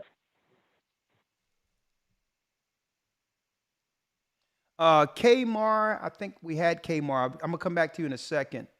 720 area code. Anthony, the Purge before the mark. You're live with the Gathering of Christ Church. Shalom. Shalom, brother. I just wanted to say thank you, brothers. I appreciate all the help and all the love that you've been given. Yeah, I just wanted to put that out there just to answer what you was asking us. Do we have any immediate family that would be in line for $2,000? And I actually monthly. Do, that's monthly. That's not $2,000. That's $2,000 monthly. That's almost $50,000 a year. You right, and I definitely agree with you. Just dealing with the jab that we came out of 3 years ago. A lot of the family members are women inside of my family, and a lot of the men have passed on or moved to different states inside of my immediate family. So a lot of the family that's here in Colorado with me are majority of women. And I came into the truth about 13, and I've been studying for a very long time now. And my mother, my grandmother, my aunties, they give me a hard time about the truth. My sister is an older sibling of mine, and she had just came into the truth, about a year ago. And she is fully grounded, and she tells me all the time, she's like, Anthony, brother, I thank you so much. I thank you so much. She's like, she tells me, with you being the only female figure in our lives in Colorado here, with us being that close, she's like, it's hard. She tells me every day how hard it is, knowing that there's not too many male figures around, and with all the women that in line, even her also, she fell in line also with the jab also as well. She knows how difficult it's gonna be with the elderly women in my family, that just so hard for them to believe what the word of the Bible, because my grandma, she always tells me, she's like, why would the government be wrong? And hold on, your grandmother said what? My grandmother tells me, she's like, why would the government be wrong? Well, let's stop right there. About anything. Let's stop right there. Slavery was a government initiative. So then I would have to respond back, all due respect, Grandma. Government, slavery, what do we think? You think were they wrong about that? And if they were, when did they become right? When did they switch from Abraham Lincoln, the Emancipation Proclamation is when they became right? I mean, right. What do you mean? Government is government. Government is not about right or wrong. Government is about power. Exactly. I totally agree. Government is power. So the whole thing, they do what they can to stay in power. They let citizens determine whether or not it's right or wrong. They can care less about that. But go on. But it's us. But we have laws according to God. No, go ahead. I'm gonna let you go ahead and talk. Go ahead. I'm sorry about that. Not to interrupt you, but I totally agree with you. It's pretty much comes from a financial power standpoint. A lot of the people that I'm around here in Colorado, they look at things from a financial standpoint where, nothing can overpower people with money. If you have the money, then you have the power. Yeah. And, it's hard for them to. And in so many ways, yeah, I definitely understand. But if you believe in that spirit of the Most High, okay, I believe that the power of the Most High. Well, let me get in real quick, right? It's like this. There's a such thing as cognitive dissonance. When one have adjusted themselves, put it this way, when you tell it your life a certain type of way, and you don't know any other way of existing, right? People like that cannot accept a change. And this is why Christ said you cannot put old wine in new bottles lest it bursts. I mean, new wine in old bottles lest it bursts. The reality is sometimes we have to work with our elderly on the level they're on without utterly just because if you try to disturb their reality, it breaks their whole existence. They don't know. Understand. Yeah, if the government is what they say it is, you have some people would look within themselves and say, if I gotta believe this, then what of my whole life that I've patterned after what they've told me? And then some people cannot live or go forward because it disrupts their reality. So the Bible tells us to walk with wisdom when it comes to our elderly and others. I don't have to talk about the government. I can talk about things we can relate on in the Bible to bring them around. And I believe that's where you should focus. You should focus on the areas that your grandmother can agree with. And that is what? The morality within the Bible. Look at the world we living in today, Grandma, and I know it was different when you were growing up. And according to God's law, boom, boom, boom, boom, boom, boom, boom. This is how it was when we were in the Bible, and look now. Now, she will have that conversation with you for hours. Deal with the moral thing when it comes to the elderly, because they'll totally agree that the world we live in is something else. And then slowly but surely, as their eyes are open with you teaching or conversing on that level, then it leads to the conversation that can help your grandmother in a crisis. Right? So I was just talking about the 2000, but I thought I would use this as a teaching tool to say, listen, you can't put new wine in old bottles. It doesn't work that way. You have to be able to condescend to the lowest level, be all things to all men that you can gain a few. And I'm not saying what you're doing is wrong. I'm just saying when it comes to fishing, Christ said, I'm going to make you fishers of men. You have to know what bait to utilize to catch. And if a person is starch government and they trust in government, the last place I'm going to go to try to bring them around is to speak against the government they trust.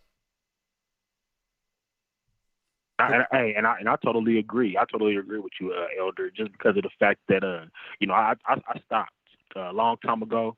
I took a step back, and I just told myself, well, look, you know what I'm saying? If this isn't the way, because the approach that I took to them was more or less, I showed them that I was learning the truth from a distance. I stopped eating pork.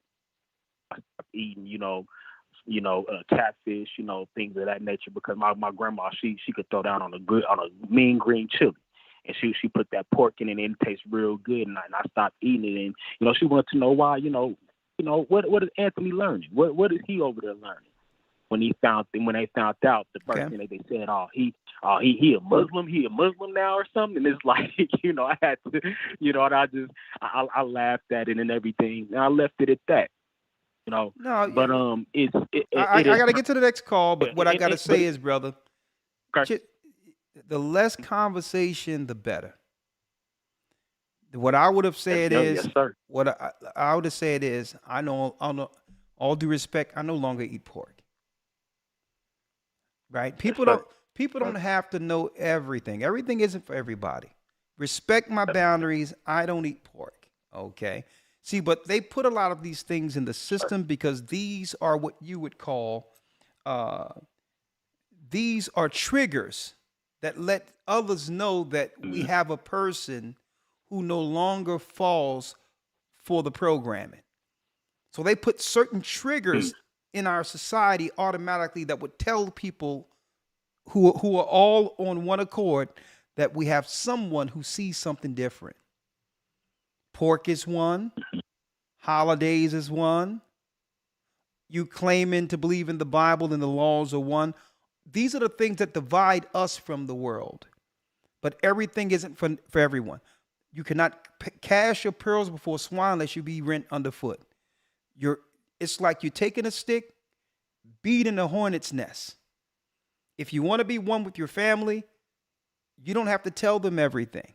Bring them along. Bring them along. It's like a newborn baby. They're children when it comes to this side of things. So it's like, well, no, I don't want to disturb the house. I don't eat pork. I love the way your food tastes. Is there any way you can do that without it being pork? That's it. All right? I'm trying to help you, young man. Yes, sir. Thank you, my brother. Shalom. Thank you, Shalom. brother. Appreciate you. I'm trying to help you because if you come off abrasive, I'm going to tell you, if they think that you are attacking their being with your beliefs, let me tell you, it'll be pork in your Kool-Aid. Okay, they'll find a way to slip pork in everything I'm going to tell you this right now. And they'll watch and see you drink it. I'm going to stir this fat back up in there. I'm going to tell you this right now. You got to go about it the right way, or you're going to be eating more pork than you know about. There's many ways they can slide some swine up in there. So I'm letting you know, be very careful. 803 area code.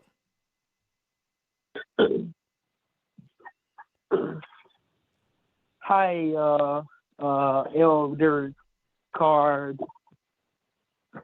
This is brother Hakeem. Hakeem, how are you doing? You say you have a question. I got a lot of calls, so hit me with it. Okay, man,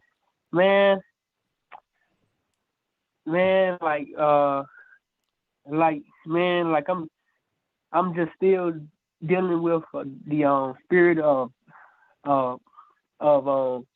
loneliness, man, and it's just getting worse, man. And my car had towed up, man, and I can't get to the gatherings, and I okay, hold up, because I have to, brother, I have to get to these calls. If you have an issue, I'm sorry, sir. No, that's fine. If you have an No issue, problem, Hakeem, I can take down your number and call you outside of the broadcast and help you with your issue so that you can gather with the body, okay? I mean, right, sir. All I'm saying is that when I had tried to reach out to the brothers, they just act like they don't. Brother Hakeem, Hakeem, all due respect, we have a topic to discuss, young man. All right, we on a topic. Yeah. If you have an issue to want to gather, I can call you on the outside of the broadcast and get someone to tend to your issues. Okay. Okay then, but I just wanted to say this final thing, man. I'm doing the work of the Most High, and I just hope He could just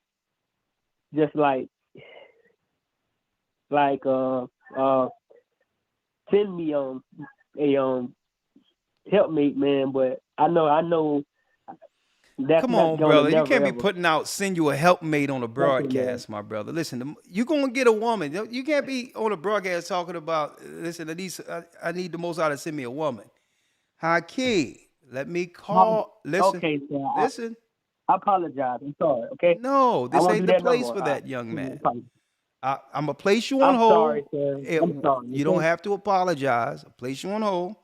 I got your number. I'm gonna have the brothers call you.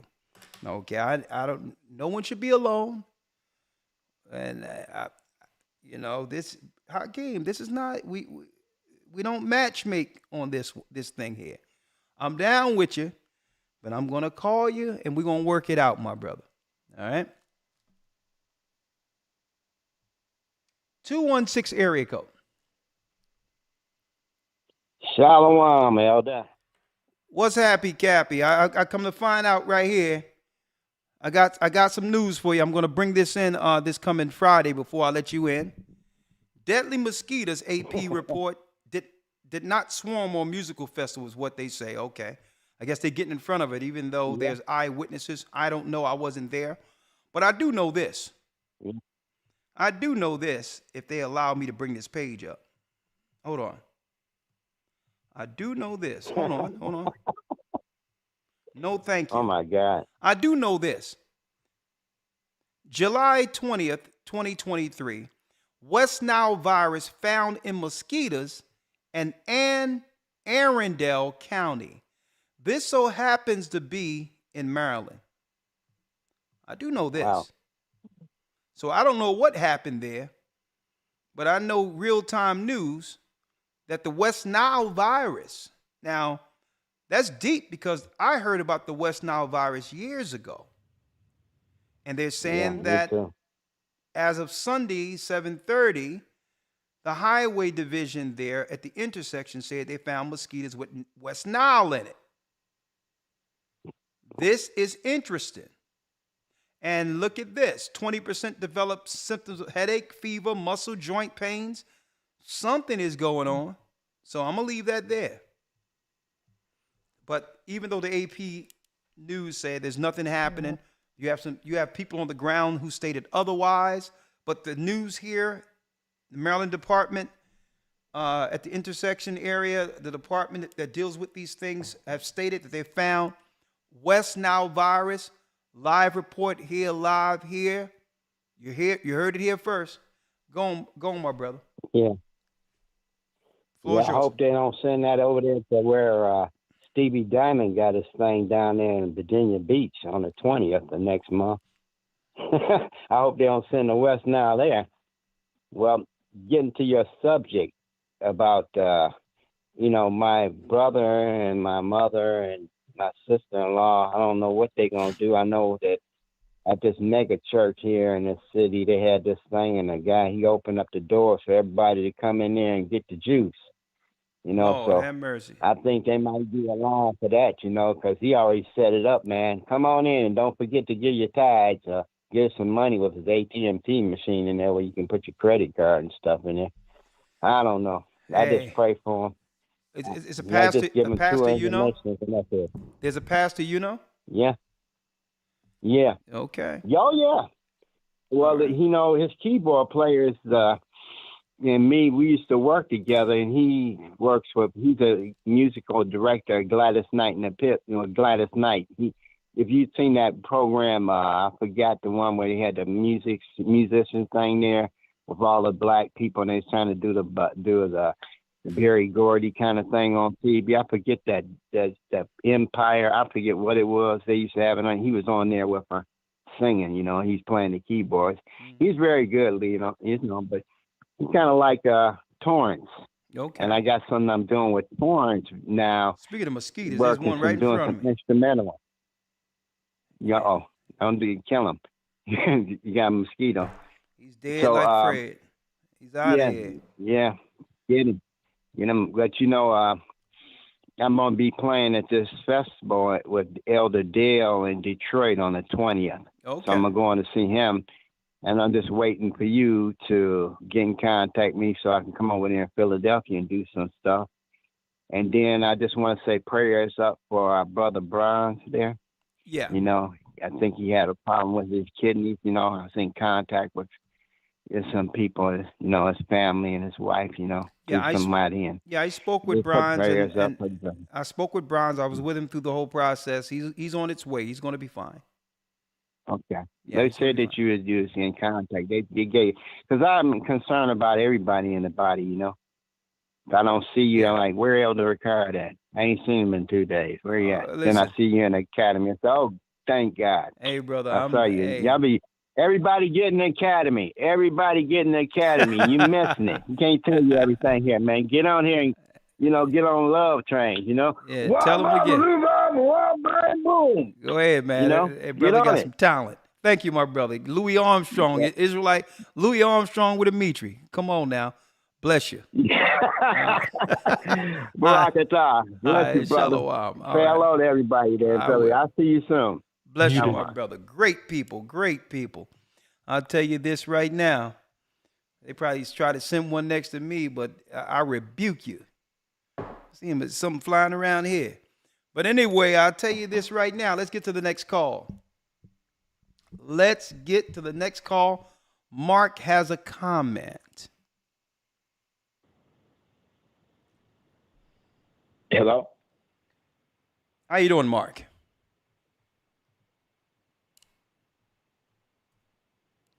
Yes, Mark?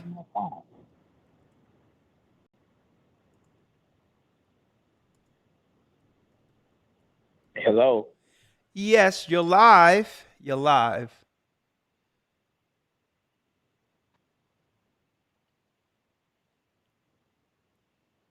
Okay. We'll be back to you in a second. Keith has a comment and a question, Keith. Bless you. Hello? How you doing, Keith? Hello? Hello? Hello? Yes, the Gathering of Christ Hello? Church. I'm here. Hold on. I can't hear nothing. Unmuted. Okay, can you hear me now? I can hear you there. Yes, Keith, talk to me. How you doing? I'm in Wyoming. Yeah. Originally from the Detroit body. Mm-hmm. I called in to comment just a couple scriptures that's been my favorite scriptures since I've been in the truth. One of them being wisdom and knowledge should be the stability of the times. The other being seek ye out of the book of the Most High and read. Mm-hmm. None of these should fail and none should want her mate. So everything that's playing out in this earth right now, no matter if we see it on TikTok, YouTube, Facebook, no matter what apparatus they decide to use, is spoken about in these scriptures. At this point in time, the Most High, as we know, is drawing a line in the sand. We got to choose which way we go. For myself, I've been battling for years. I just wanted to come on here. I ain't never been on a live broadcast. I just wanted to say that to the brothers and sisters. It's cool to say Shalom and all these Hebrew words and all this different stuff, but we actually got to live what we read, because without it, it's mute. Hold up. Let me say something. Oh. Now, number one is you can state what you would like for things to do, but what I don't like is to try or say something that would cast some type of negative aspersions as if people aren't genuine. Sometimes people saying shalom and all these other things that motivates and that actually keeps the name of the Most High and that Hebrew conversation that galvanizes us as a nation.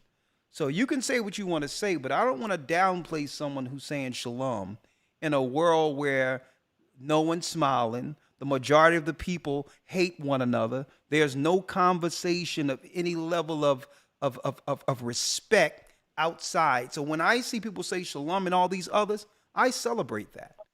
So I'm hearing what you have to say. What I mean, Elder?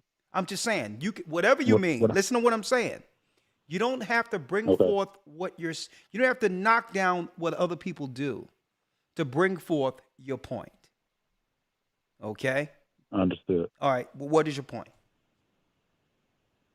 I just was standing in the sense that we had a for myself, I know I'm at a crossroads.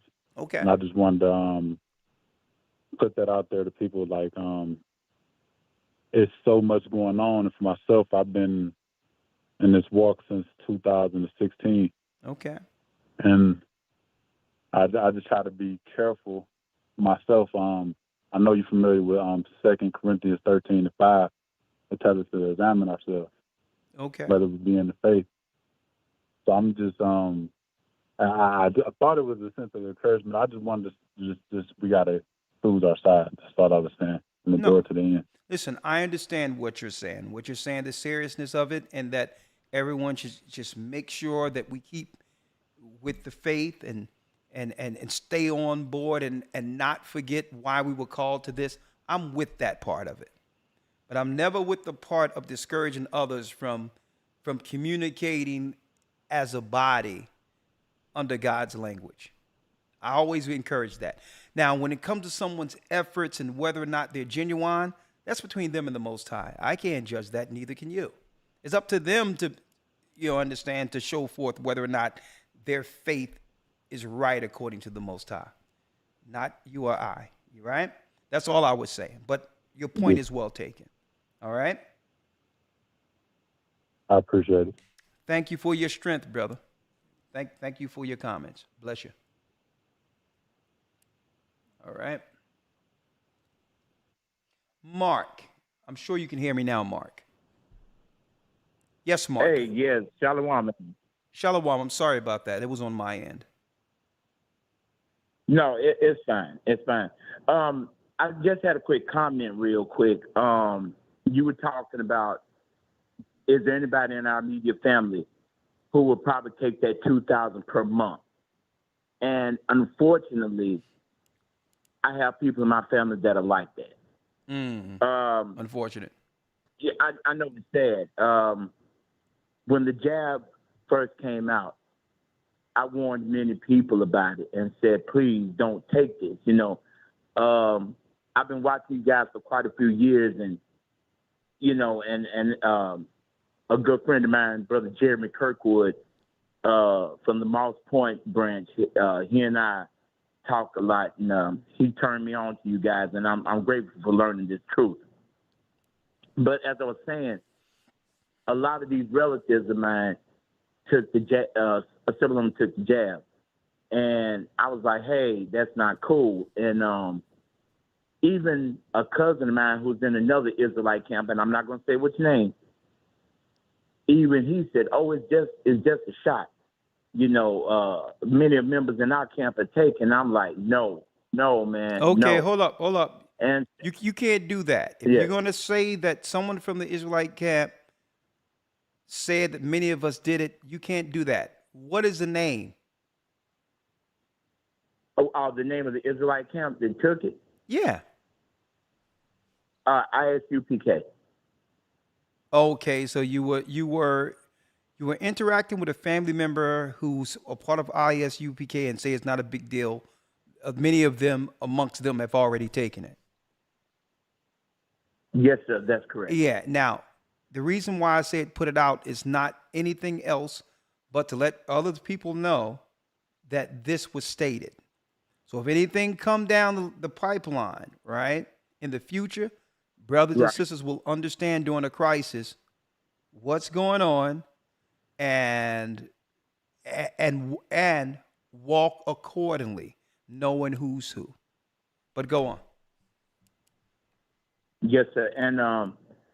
And again, I thank you all for all that you do. You all have been very informative, and I'm interested in joining the church. I wish all praises be to the Most High. But go on. Amen. But I'm interested in joining the church, and I would like somebody to contact me so that I can possibly could become a member of the church. Okay, that's fine. What city and state? I'm in Nashville, Tennessee. The closest one to me would be the Atlanta body. Oh, okay. We're going to soon open up in Tennessee anyway. I know we have some people there. So I'll have Elder Lawyer reach out to you. Your name? Your name is Mark. Yes, that's correct. Okay, Elder Lawyer reach out to you, okay? All right, then. Thank you so much. And, hey, again, like I said, I appreciate everything you all do, for real. Thank you. I appreciate you, my brother. Bless you. All right. Bless you all as well. All right. Shalom. All right. Robert has a comment. Shalom, Elder, as well as the rest of the body. All praises to the Most High. Shalom, Robert. How are you? Wonderful. Thank you, sir. I'm going to jump all over the place, so I do my best to speak fast because I know you got a lot of callers still on the line. Yeah.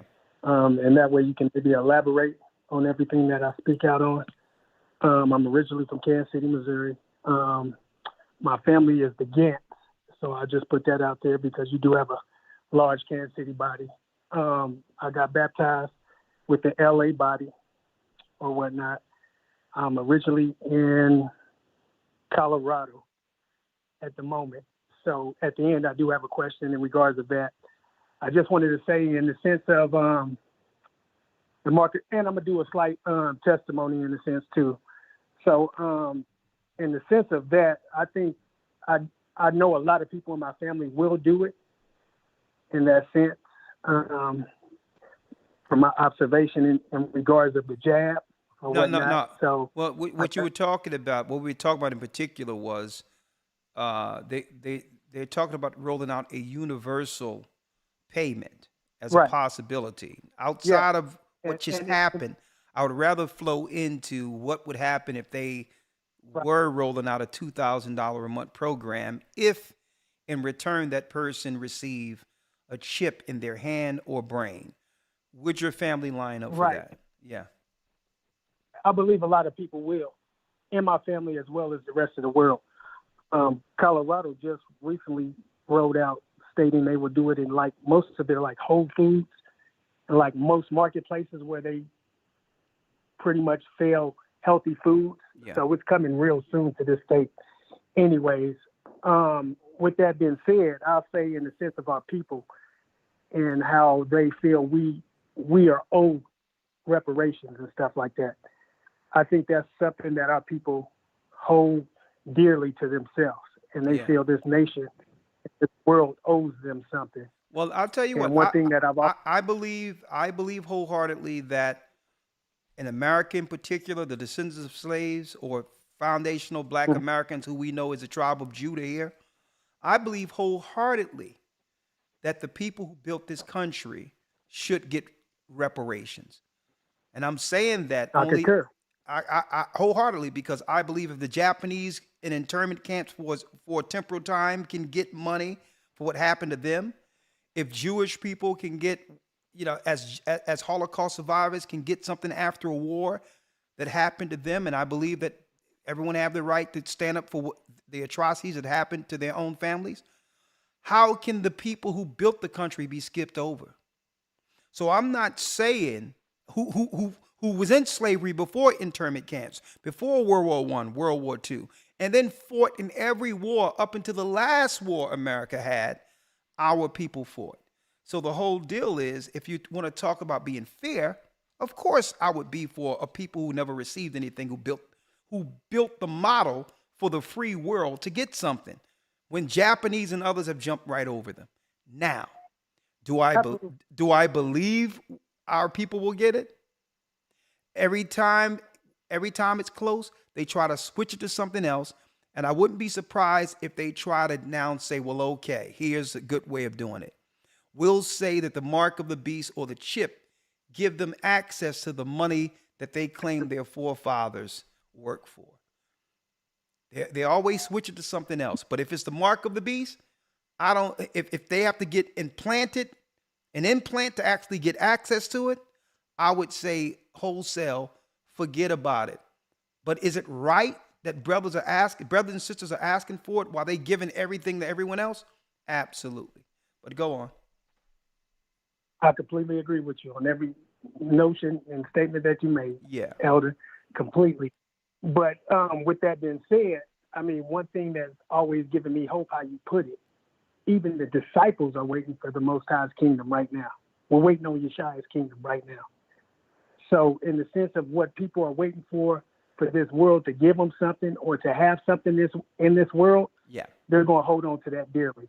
And that showed me in the sense, like I stated last time, I'm not a gang member. I'm not a gangster. I'm not any of that, though. But the people I was surrounded by in my community and in my life, that's what they were. So I had enough respect for individuals to sit back and say, okay, well, he doesn't choose to be this and he doesn't choose to be that, but he can stand out. And my thing personally, like I said, I'm going to go into my testimony as well, in a sense. Ever since I was a young man or a young boy, I always felt the only thing in this world worth dying for was Yeshua. Okay. So that to me was ultimate. So when I'm going into my testimony, I say, yes, I'm in Colorado. I came out here I wasn't on the right things. I wasn't living like the Most High would want me to live. I engaged in activity in the sense of selling drugs and stuff like that. And with that, like the word says, the wages of sin is death. So I allowed a lot of things to come into my life in the sense of not knowing how death could be injected into my life, or I would be surrounded by death in any aspect. So I went to prison, and it was my new. I was in prison trying to learn law library over $100 dope case. I got locked up over $100 worth of dope. No juvenile felonies, no adolescent felonies, no real serious convictions in the sense of in being involved with the law. First time offender. They sent me to the penitentiary. I did a 5-year penitentiary sentence with a 5-year tail. So the judge had the right to sentence me anywhere from 14 to 16 years over $100. So with that being said, the scary thing about it is in the sense of the jab and what should be implemented and what shouldn't be implemented, the sense of saying no in a system like that, where you can't say no because it could be life or death. So like I said, since I was young, the only thing that was worth dying for was Yeshua. In the worldly aspect, in the Christian aspect, Jesus Christ, he was the only one that I felt was worthy of giving my life up for. So I feel for anybody who's in that situation or in them circumstances. But knowing that we're in the last day prophecies, that's what we're up against, because we are going to be criminalized. We are going to be the ones persecuted. We're going to go through the same thing that Christ went through. So, or whatnot. But in the sense of the jab, I feel a lot of people did that out of fear. And like you say all the time, and just like the word says, you can't fear anything. You can't have fear. Well, all due respect, brother, I'm going to move off of that into the universal financial piece. But I talking about that too much gives too many red flags on this channel. I'm with you. But listen, I have to moderate, brother. I have to put you on pause. If don't do that when I'm talking, please. What I'm saying is I have to moderate understanding the protection of this channel. Okay? Yes, sir. All right. 30 seconds, then I got to go to the next call. Your testimony, I'm glad the Most High have actually pulled you through that. But my thing is to keep it within the boundaries. You notice when I jump on that, I jump right off of it. I'm very careful with this particular platform, how sensitive it is with that. Yes, sir. Okay? Yeah, no, I was just saying because I'm in the corporate world now, and that's one thing that I noticed in the sense of how it was put out there like that, in the sense of maintaining your financial stability, your employment, as well as your occupation. They tried to roll that out in the sense of the jab, and a lot of people signed up for it. So I know in the sense of just all right, brother. No, I'm with you. Robert, I have to put you on hold. I'm sorry, my brother. I'm with you. Yep. All due respect, I apologize. Oh, Lord. I'm with you. Well, we're in the universal financial 2,000 a month realm for the next reset. Please.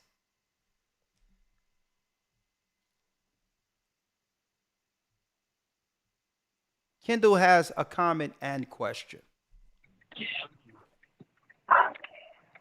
Hello. How you doing, Kendall? I'm well. How are you? I'm doing well. Yourself? So my question was, my comment is, yes, my family would take the money. They would take the money. They would take the money.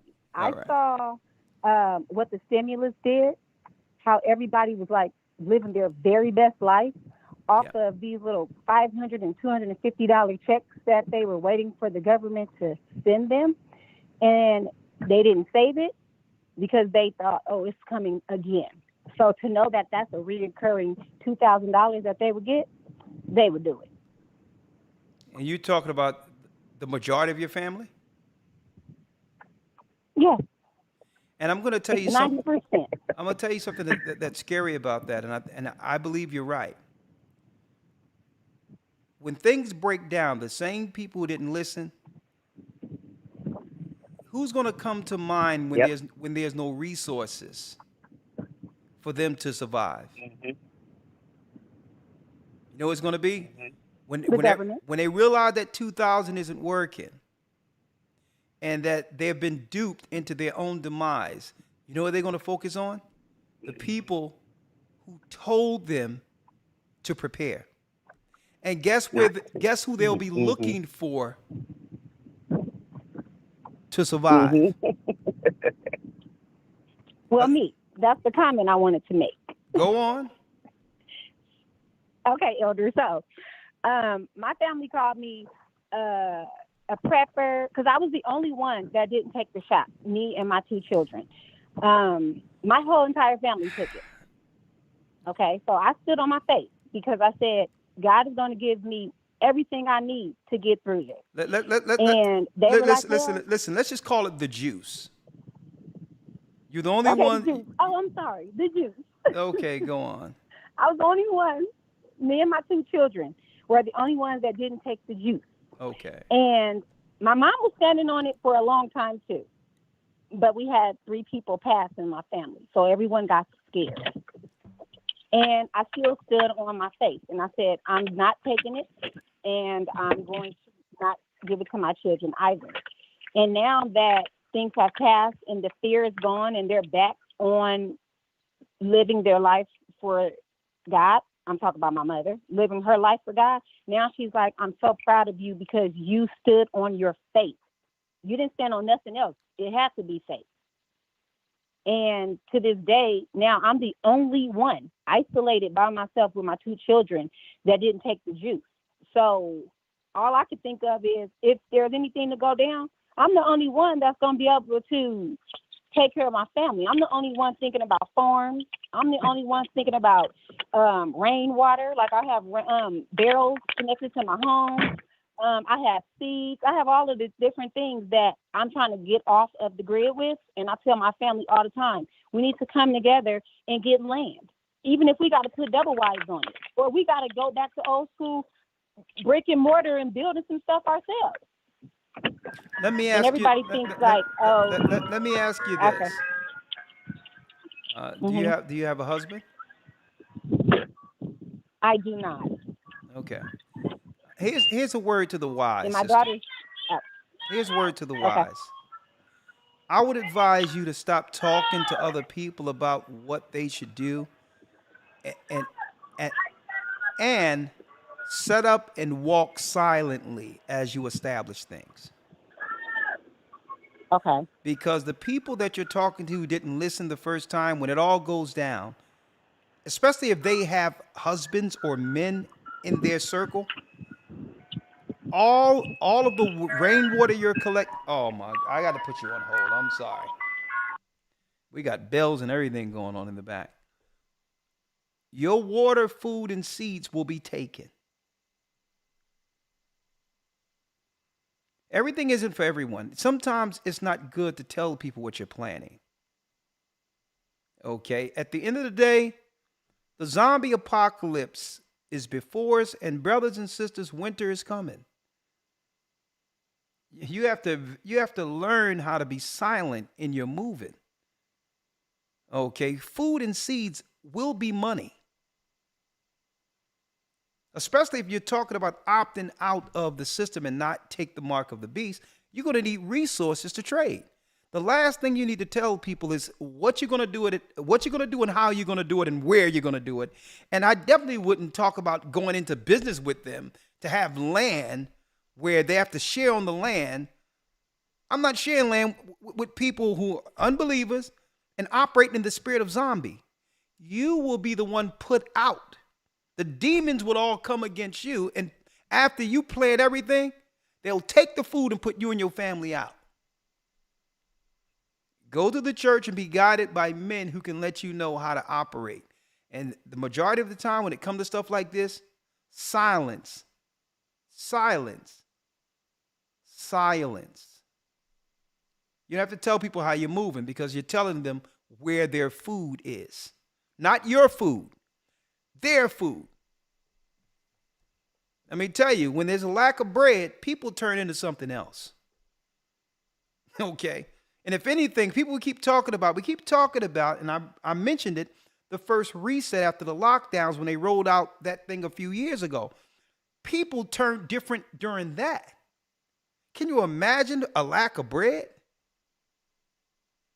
I'm just trying to give y'all some wisdom, brothers and sisters. Stop talking about what you're planning.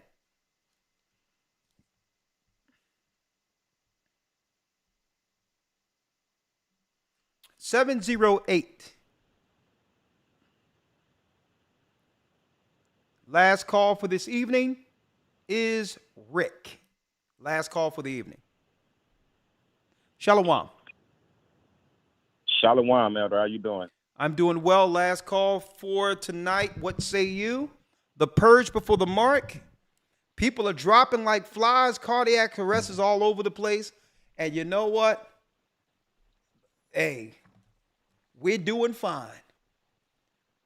We have the Bible, the Most High, and guess what? Health. Why? Not listening to the garbage that's out there. What say you? I agree, Elder. Right now, we're living in the last days. First of all, Shalom, Elder. Shalom, sir. Bless you. My name's Rick. I'm calling from Los Angeles, California. Born and raised here. Okay. Right now, I'm seeing everything revealing that the Bible, basically what the Bible revealed is going on in these last days. Out here in Los Angeles, living right next to Hollywood, which I believe is like the head of the snake. We're just not into God anymore. We're not into the Most High. Here, we don't have any camp set up besides IUIC. I went to one of their temples one day and they kind of frisked me down, like had to be down before I came in. It kind of made me feel real uncomfortable. I'm married. Well, I can't say anything. I can't say anything when it comes to security measures because we're living in a time where you can't be too careful. So I can't blame them for that. But yeah, I really didn't. But I'm saying, but we do have brothers and sisters, a large congregation in California. Okay, California is a big state. I really don't have like I watched your show and like what part of California? What part of California? I'm in Los Angeles, South Central Los Angeles. We have presence in Los Angeles, my brother. Okay, I would love to have that information because, yes, when it comes to worship, and I would love to be around some brothers that's on the same page. Okay. So I've been watching your show for over the past 6 years now. I really appreciate the information I got. I'm married. My wife is not on that same page. It's a struggle between me and her. But that's neither here nor there. I was just trying to get a point across as far as what's going on in my city and what I see and my opinion on things. How old are you? I'm 47. Okay. I'm 47. I've been born and raised. And you have children? I grew up in the Baptist church, so I have a pretty much a Christianity background. My Do you have children? Yes, sir. I have 3 boys and 1 girl. Okay. Now, you said your wife is in disagreement. Is she Christian? Yeah, she's Christian, but she only go to church because of the music. But it doesn't matter. She still goes. As long as at the Pied Piper can bring you in. So it doesn't matter. She's devout. She goes there every Sunday. Not every Sunday, no. Okay. But I don't think the last time she actually been to church was probably about a couple of months ago. She celebrate holidays. She's also in a sorority, and let's not talk about that. We'll leave that to the side. She celebrate holidays. Yes, most. Okay. When the last time she celebrated Christmas? Last year. She got mad at me because once I stopped doing that about 3 years ago. She's complaining that I've changed. You change a lot. You don't celebrate the holidays anymore, so on and so forth. Okay, brother, you're rolling. I need you to stay with me for a second. I'm going somewhere with this. Let me lead it, and you answer the questions, then I'll let you go. All right? Yes, sir. So yes, it's sir. like this, my brother. All right? You said you heard these teachings 6 years ago. Yes, sir. We're here, all due respect to you, we're here 6 years later, and you said your wife just celebrated Christmas last year, right? Yes, sir. Yes, sir. I'm going to ask you, what's wrong with that picture? She's not following my lead. That's to sum it up. Well, no. Your lead is your lead. Listen to me clearly. Yes, sir. You're not following, she's not following your lead. You're following her lead. Right? And there's a way you can do this without conflict. But the whole deal is eventually you have to make a choice. Because you cannot allow your woman to keep you pagan. Mm-hmm.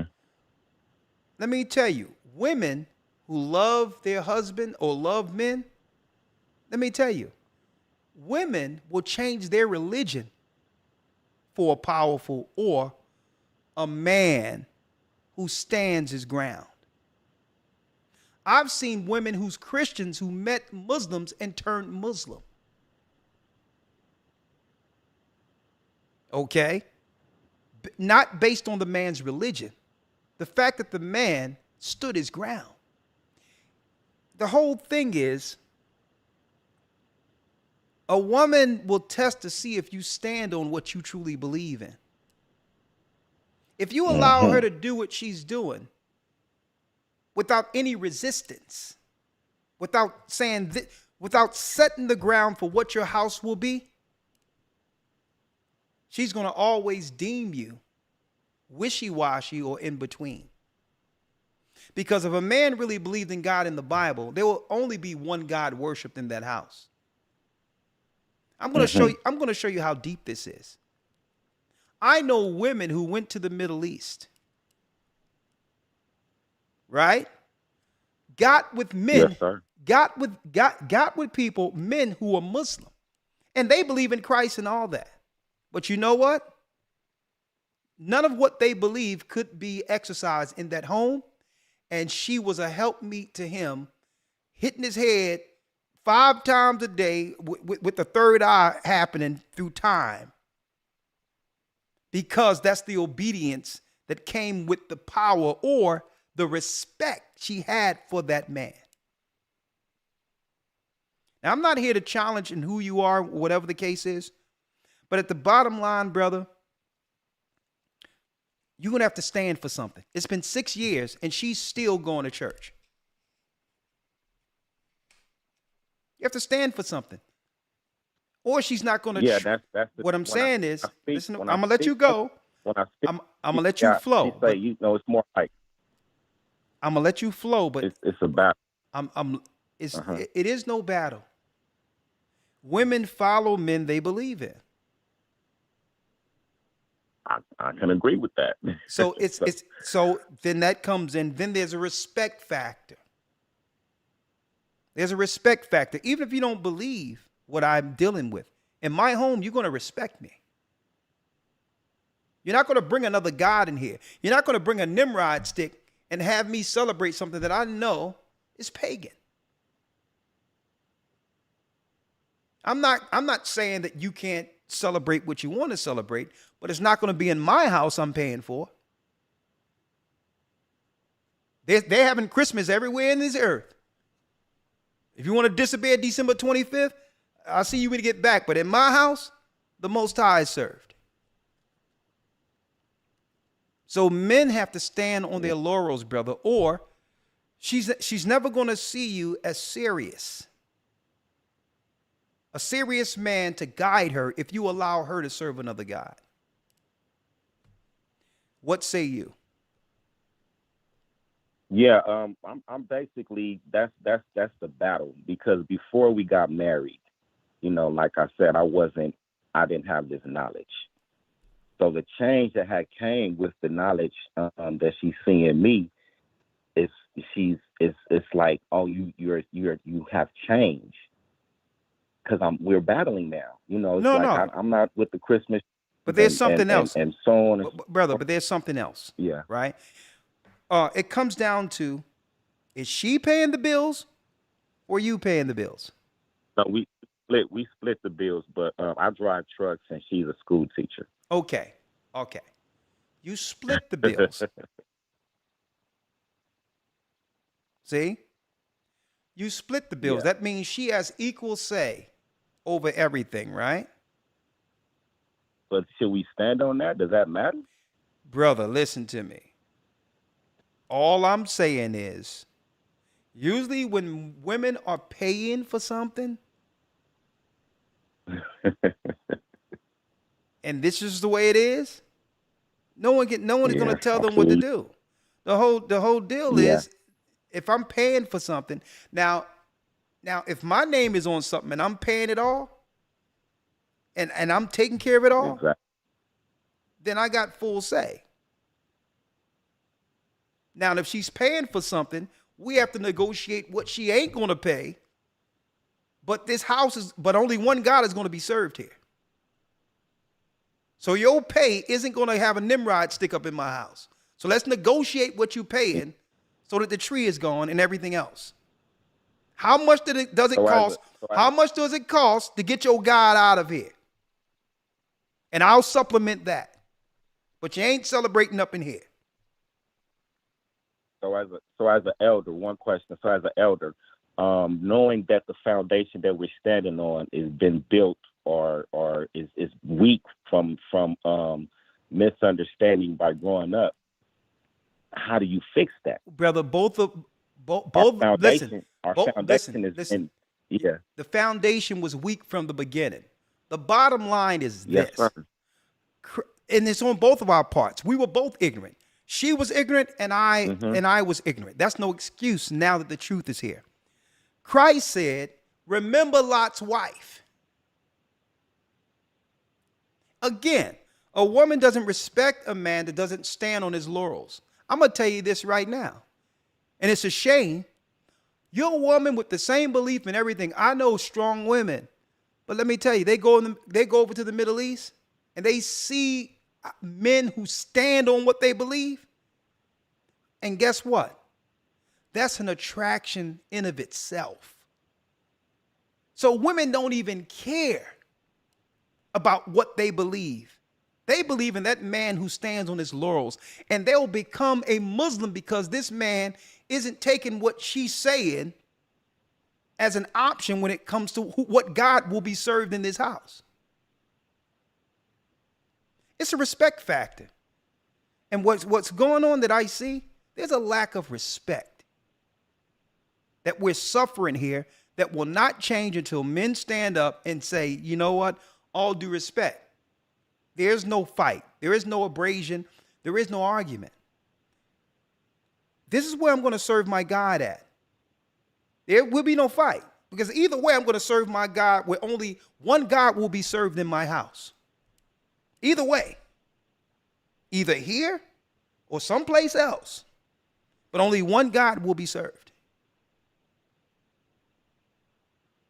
And what you'll see is, believe it or not, it'll be one way or the other. A woman will be like, oh my goodness, I don't want nothing to do with this. Or a woman going to be like, you know what?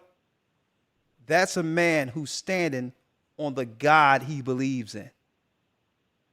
And that's me. I'm never going to change my heart on my God. No woman. I can understand. No woman, no man on earth. Listen, the Bible says, my rock. Listen, this is the battle. Yeah. Listen, at the end of the day, brother, when it comes down to it, and this is what we struggle with since slavery, this is the battle for power. That's what this is. This is a battle for power. And at the end of the day, she has the God she serves, and you done found this new God that disturbs her way of being. Her God gives her the advantage. It tells us in the book of Jeremiah that it was women who was baking cakes to the Queen Mother of Heaven. And the women did what? That's right. The women incentivized the men to follow because this is how men was able to fall into the graces of the women by celebrating the goddess. And this is what gave women the power. So at the end of the day, this is how Israelites fell as a nation. Men began to follow their woman, baking cakes to the Queen Mother of Heaven, which is Easter, Christmas, and all this other stuff we're dealing with today. It's about power, brother. And at the end of the day, your power is 50-50. All right? Yes, sir. 50-50. Hold up, 50-50, but I'm going to show you how this is tilting a few percentages to her side. Your God isn't being served in that house. If a Nimrod stick is going up every year, okay, I don't know what y'all putting in as far as finances, but she has the power because her God is getting served there. The Bible tells us the universal order: God, Christ, man, woman, children. Okay? It's not man asking the wife, can his God be served in his house? Okay? Call me up and let me know what's happening in the 7th year. Christmas is coming. Winter's coming. Okay? Yeah, I think she realized that I'm not bound down to them old ways, and she's still trying to stick to her guns. But there's definitely no Christmas trees or anything like that in the house. Her family and everybody has been mad because I haven't been participating in their activities anymore. Okay, see, now you done switched it up. You just switched it up. You just told me that she celebrated Christmas last year. Oh no, she celebrated, meaning like the presents and everything, but I didn't, I didn't buy the Christmas tree. I didn't do anything because we was, that was the whole. You usually go out and buy Christmas trees. That's what we like. So I completely stopped all that. I didn't go to the little family Christmas party that her moms usually give and everything. I didn't participate in anything. I didn't Brother, bring listen, gifts. I didn't do anything. brother, you talking about you. If she brought gifts and she went to her mama's house where there's a tree. Yeah.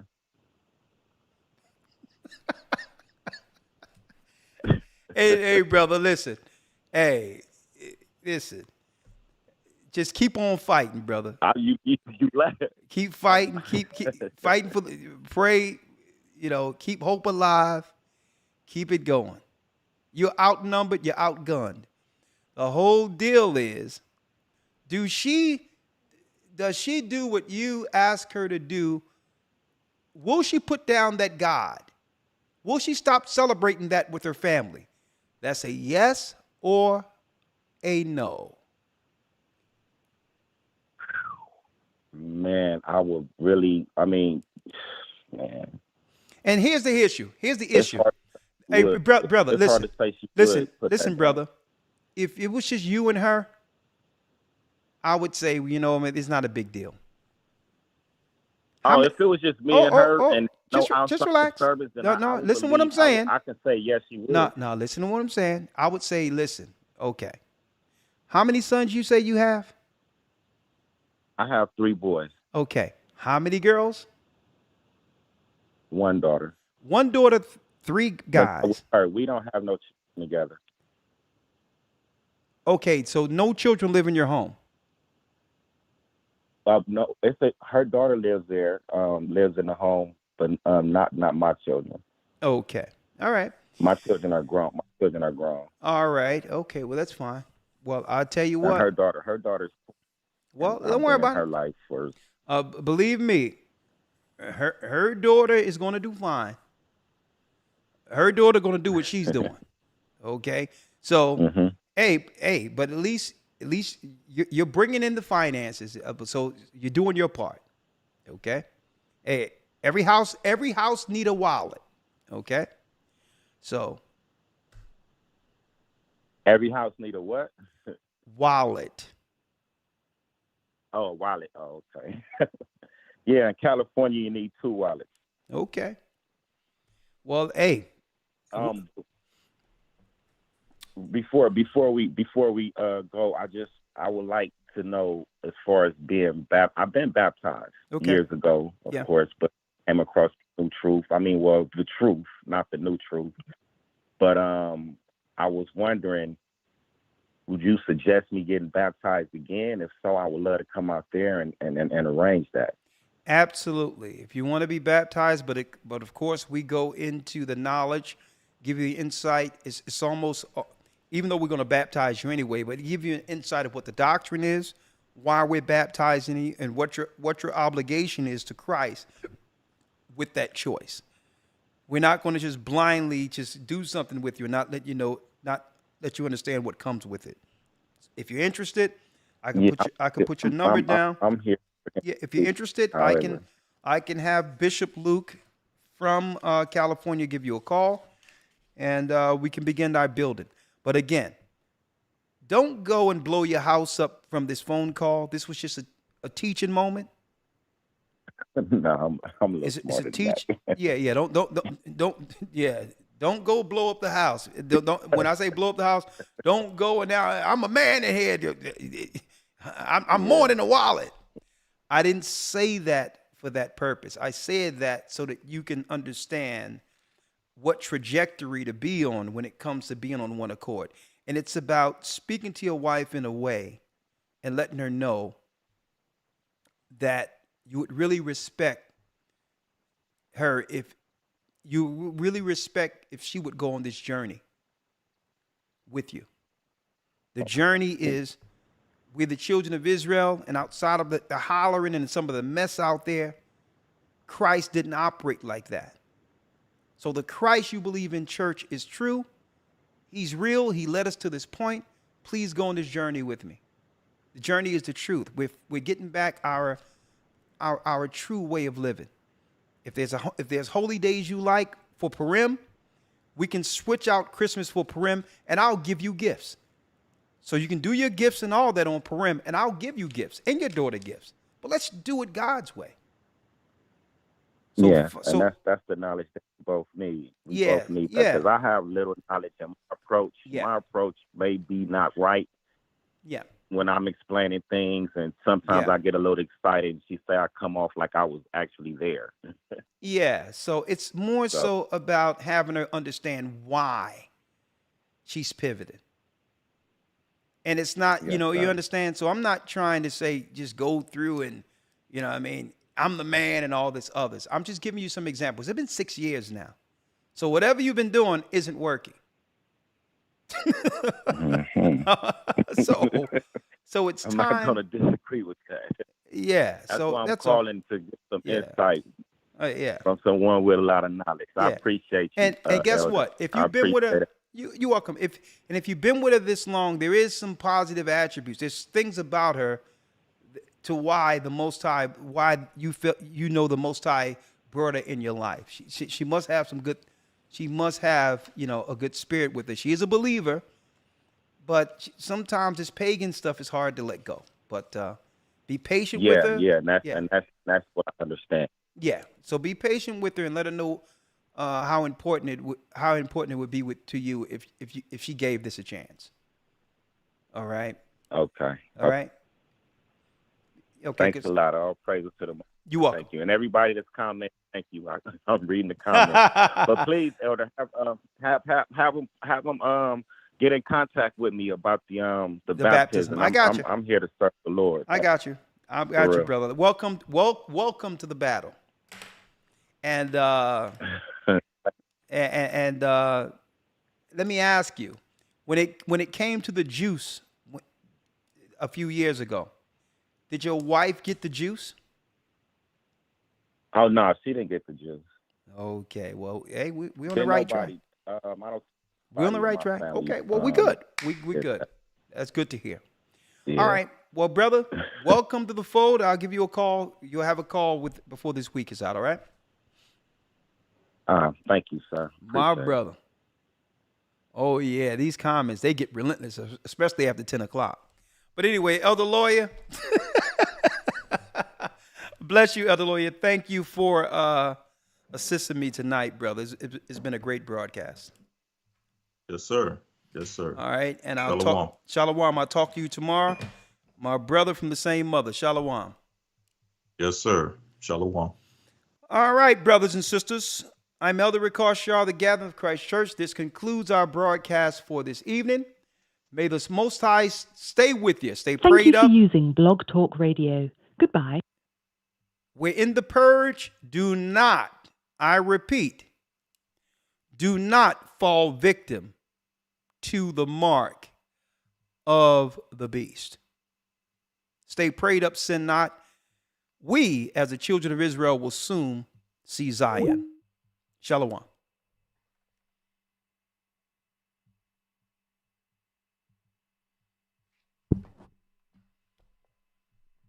The Arabs and Africans told us at gunpoint. Together our wives and children then sold us. In the belly of these great ships we traveled in fear. By the rivers of Babylon we found our brothers here. Together us in Colombia, Reuben from Australia, Issachar, the Mexicans, highest gathering is right now. Judah, the Negroes, Benjamin, the West Indians, Levi, the Haitians, highest gathering is right now.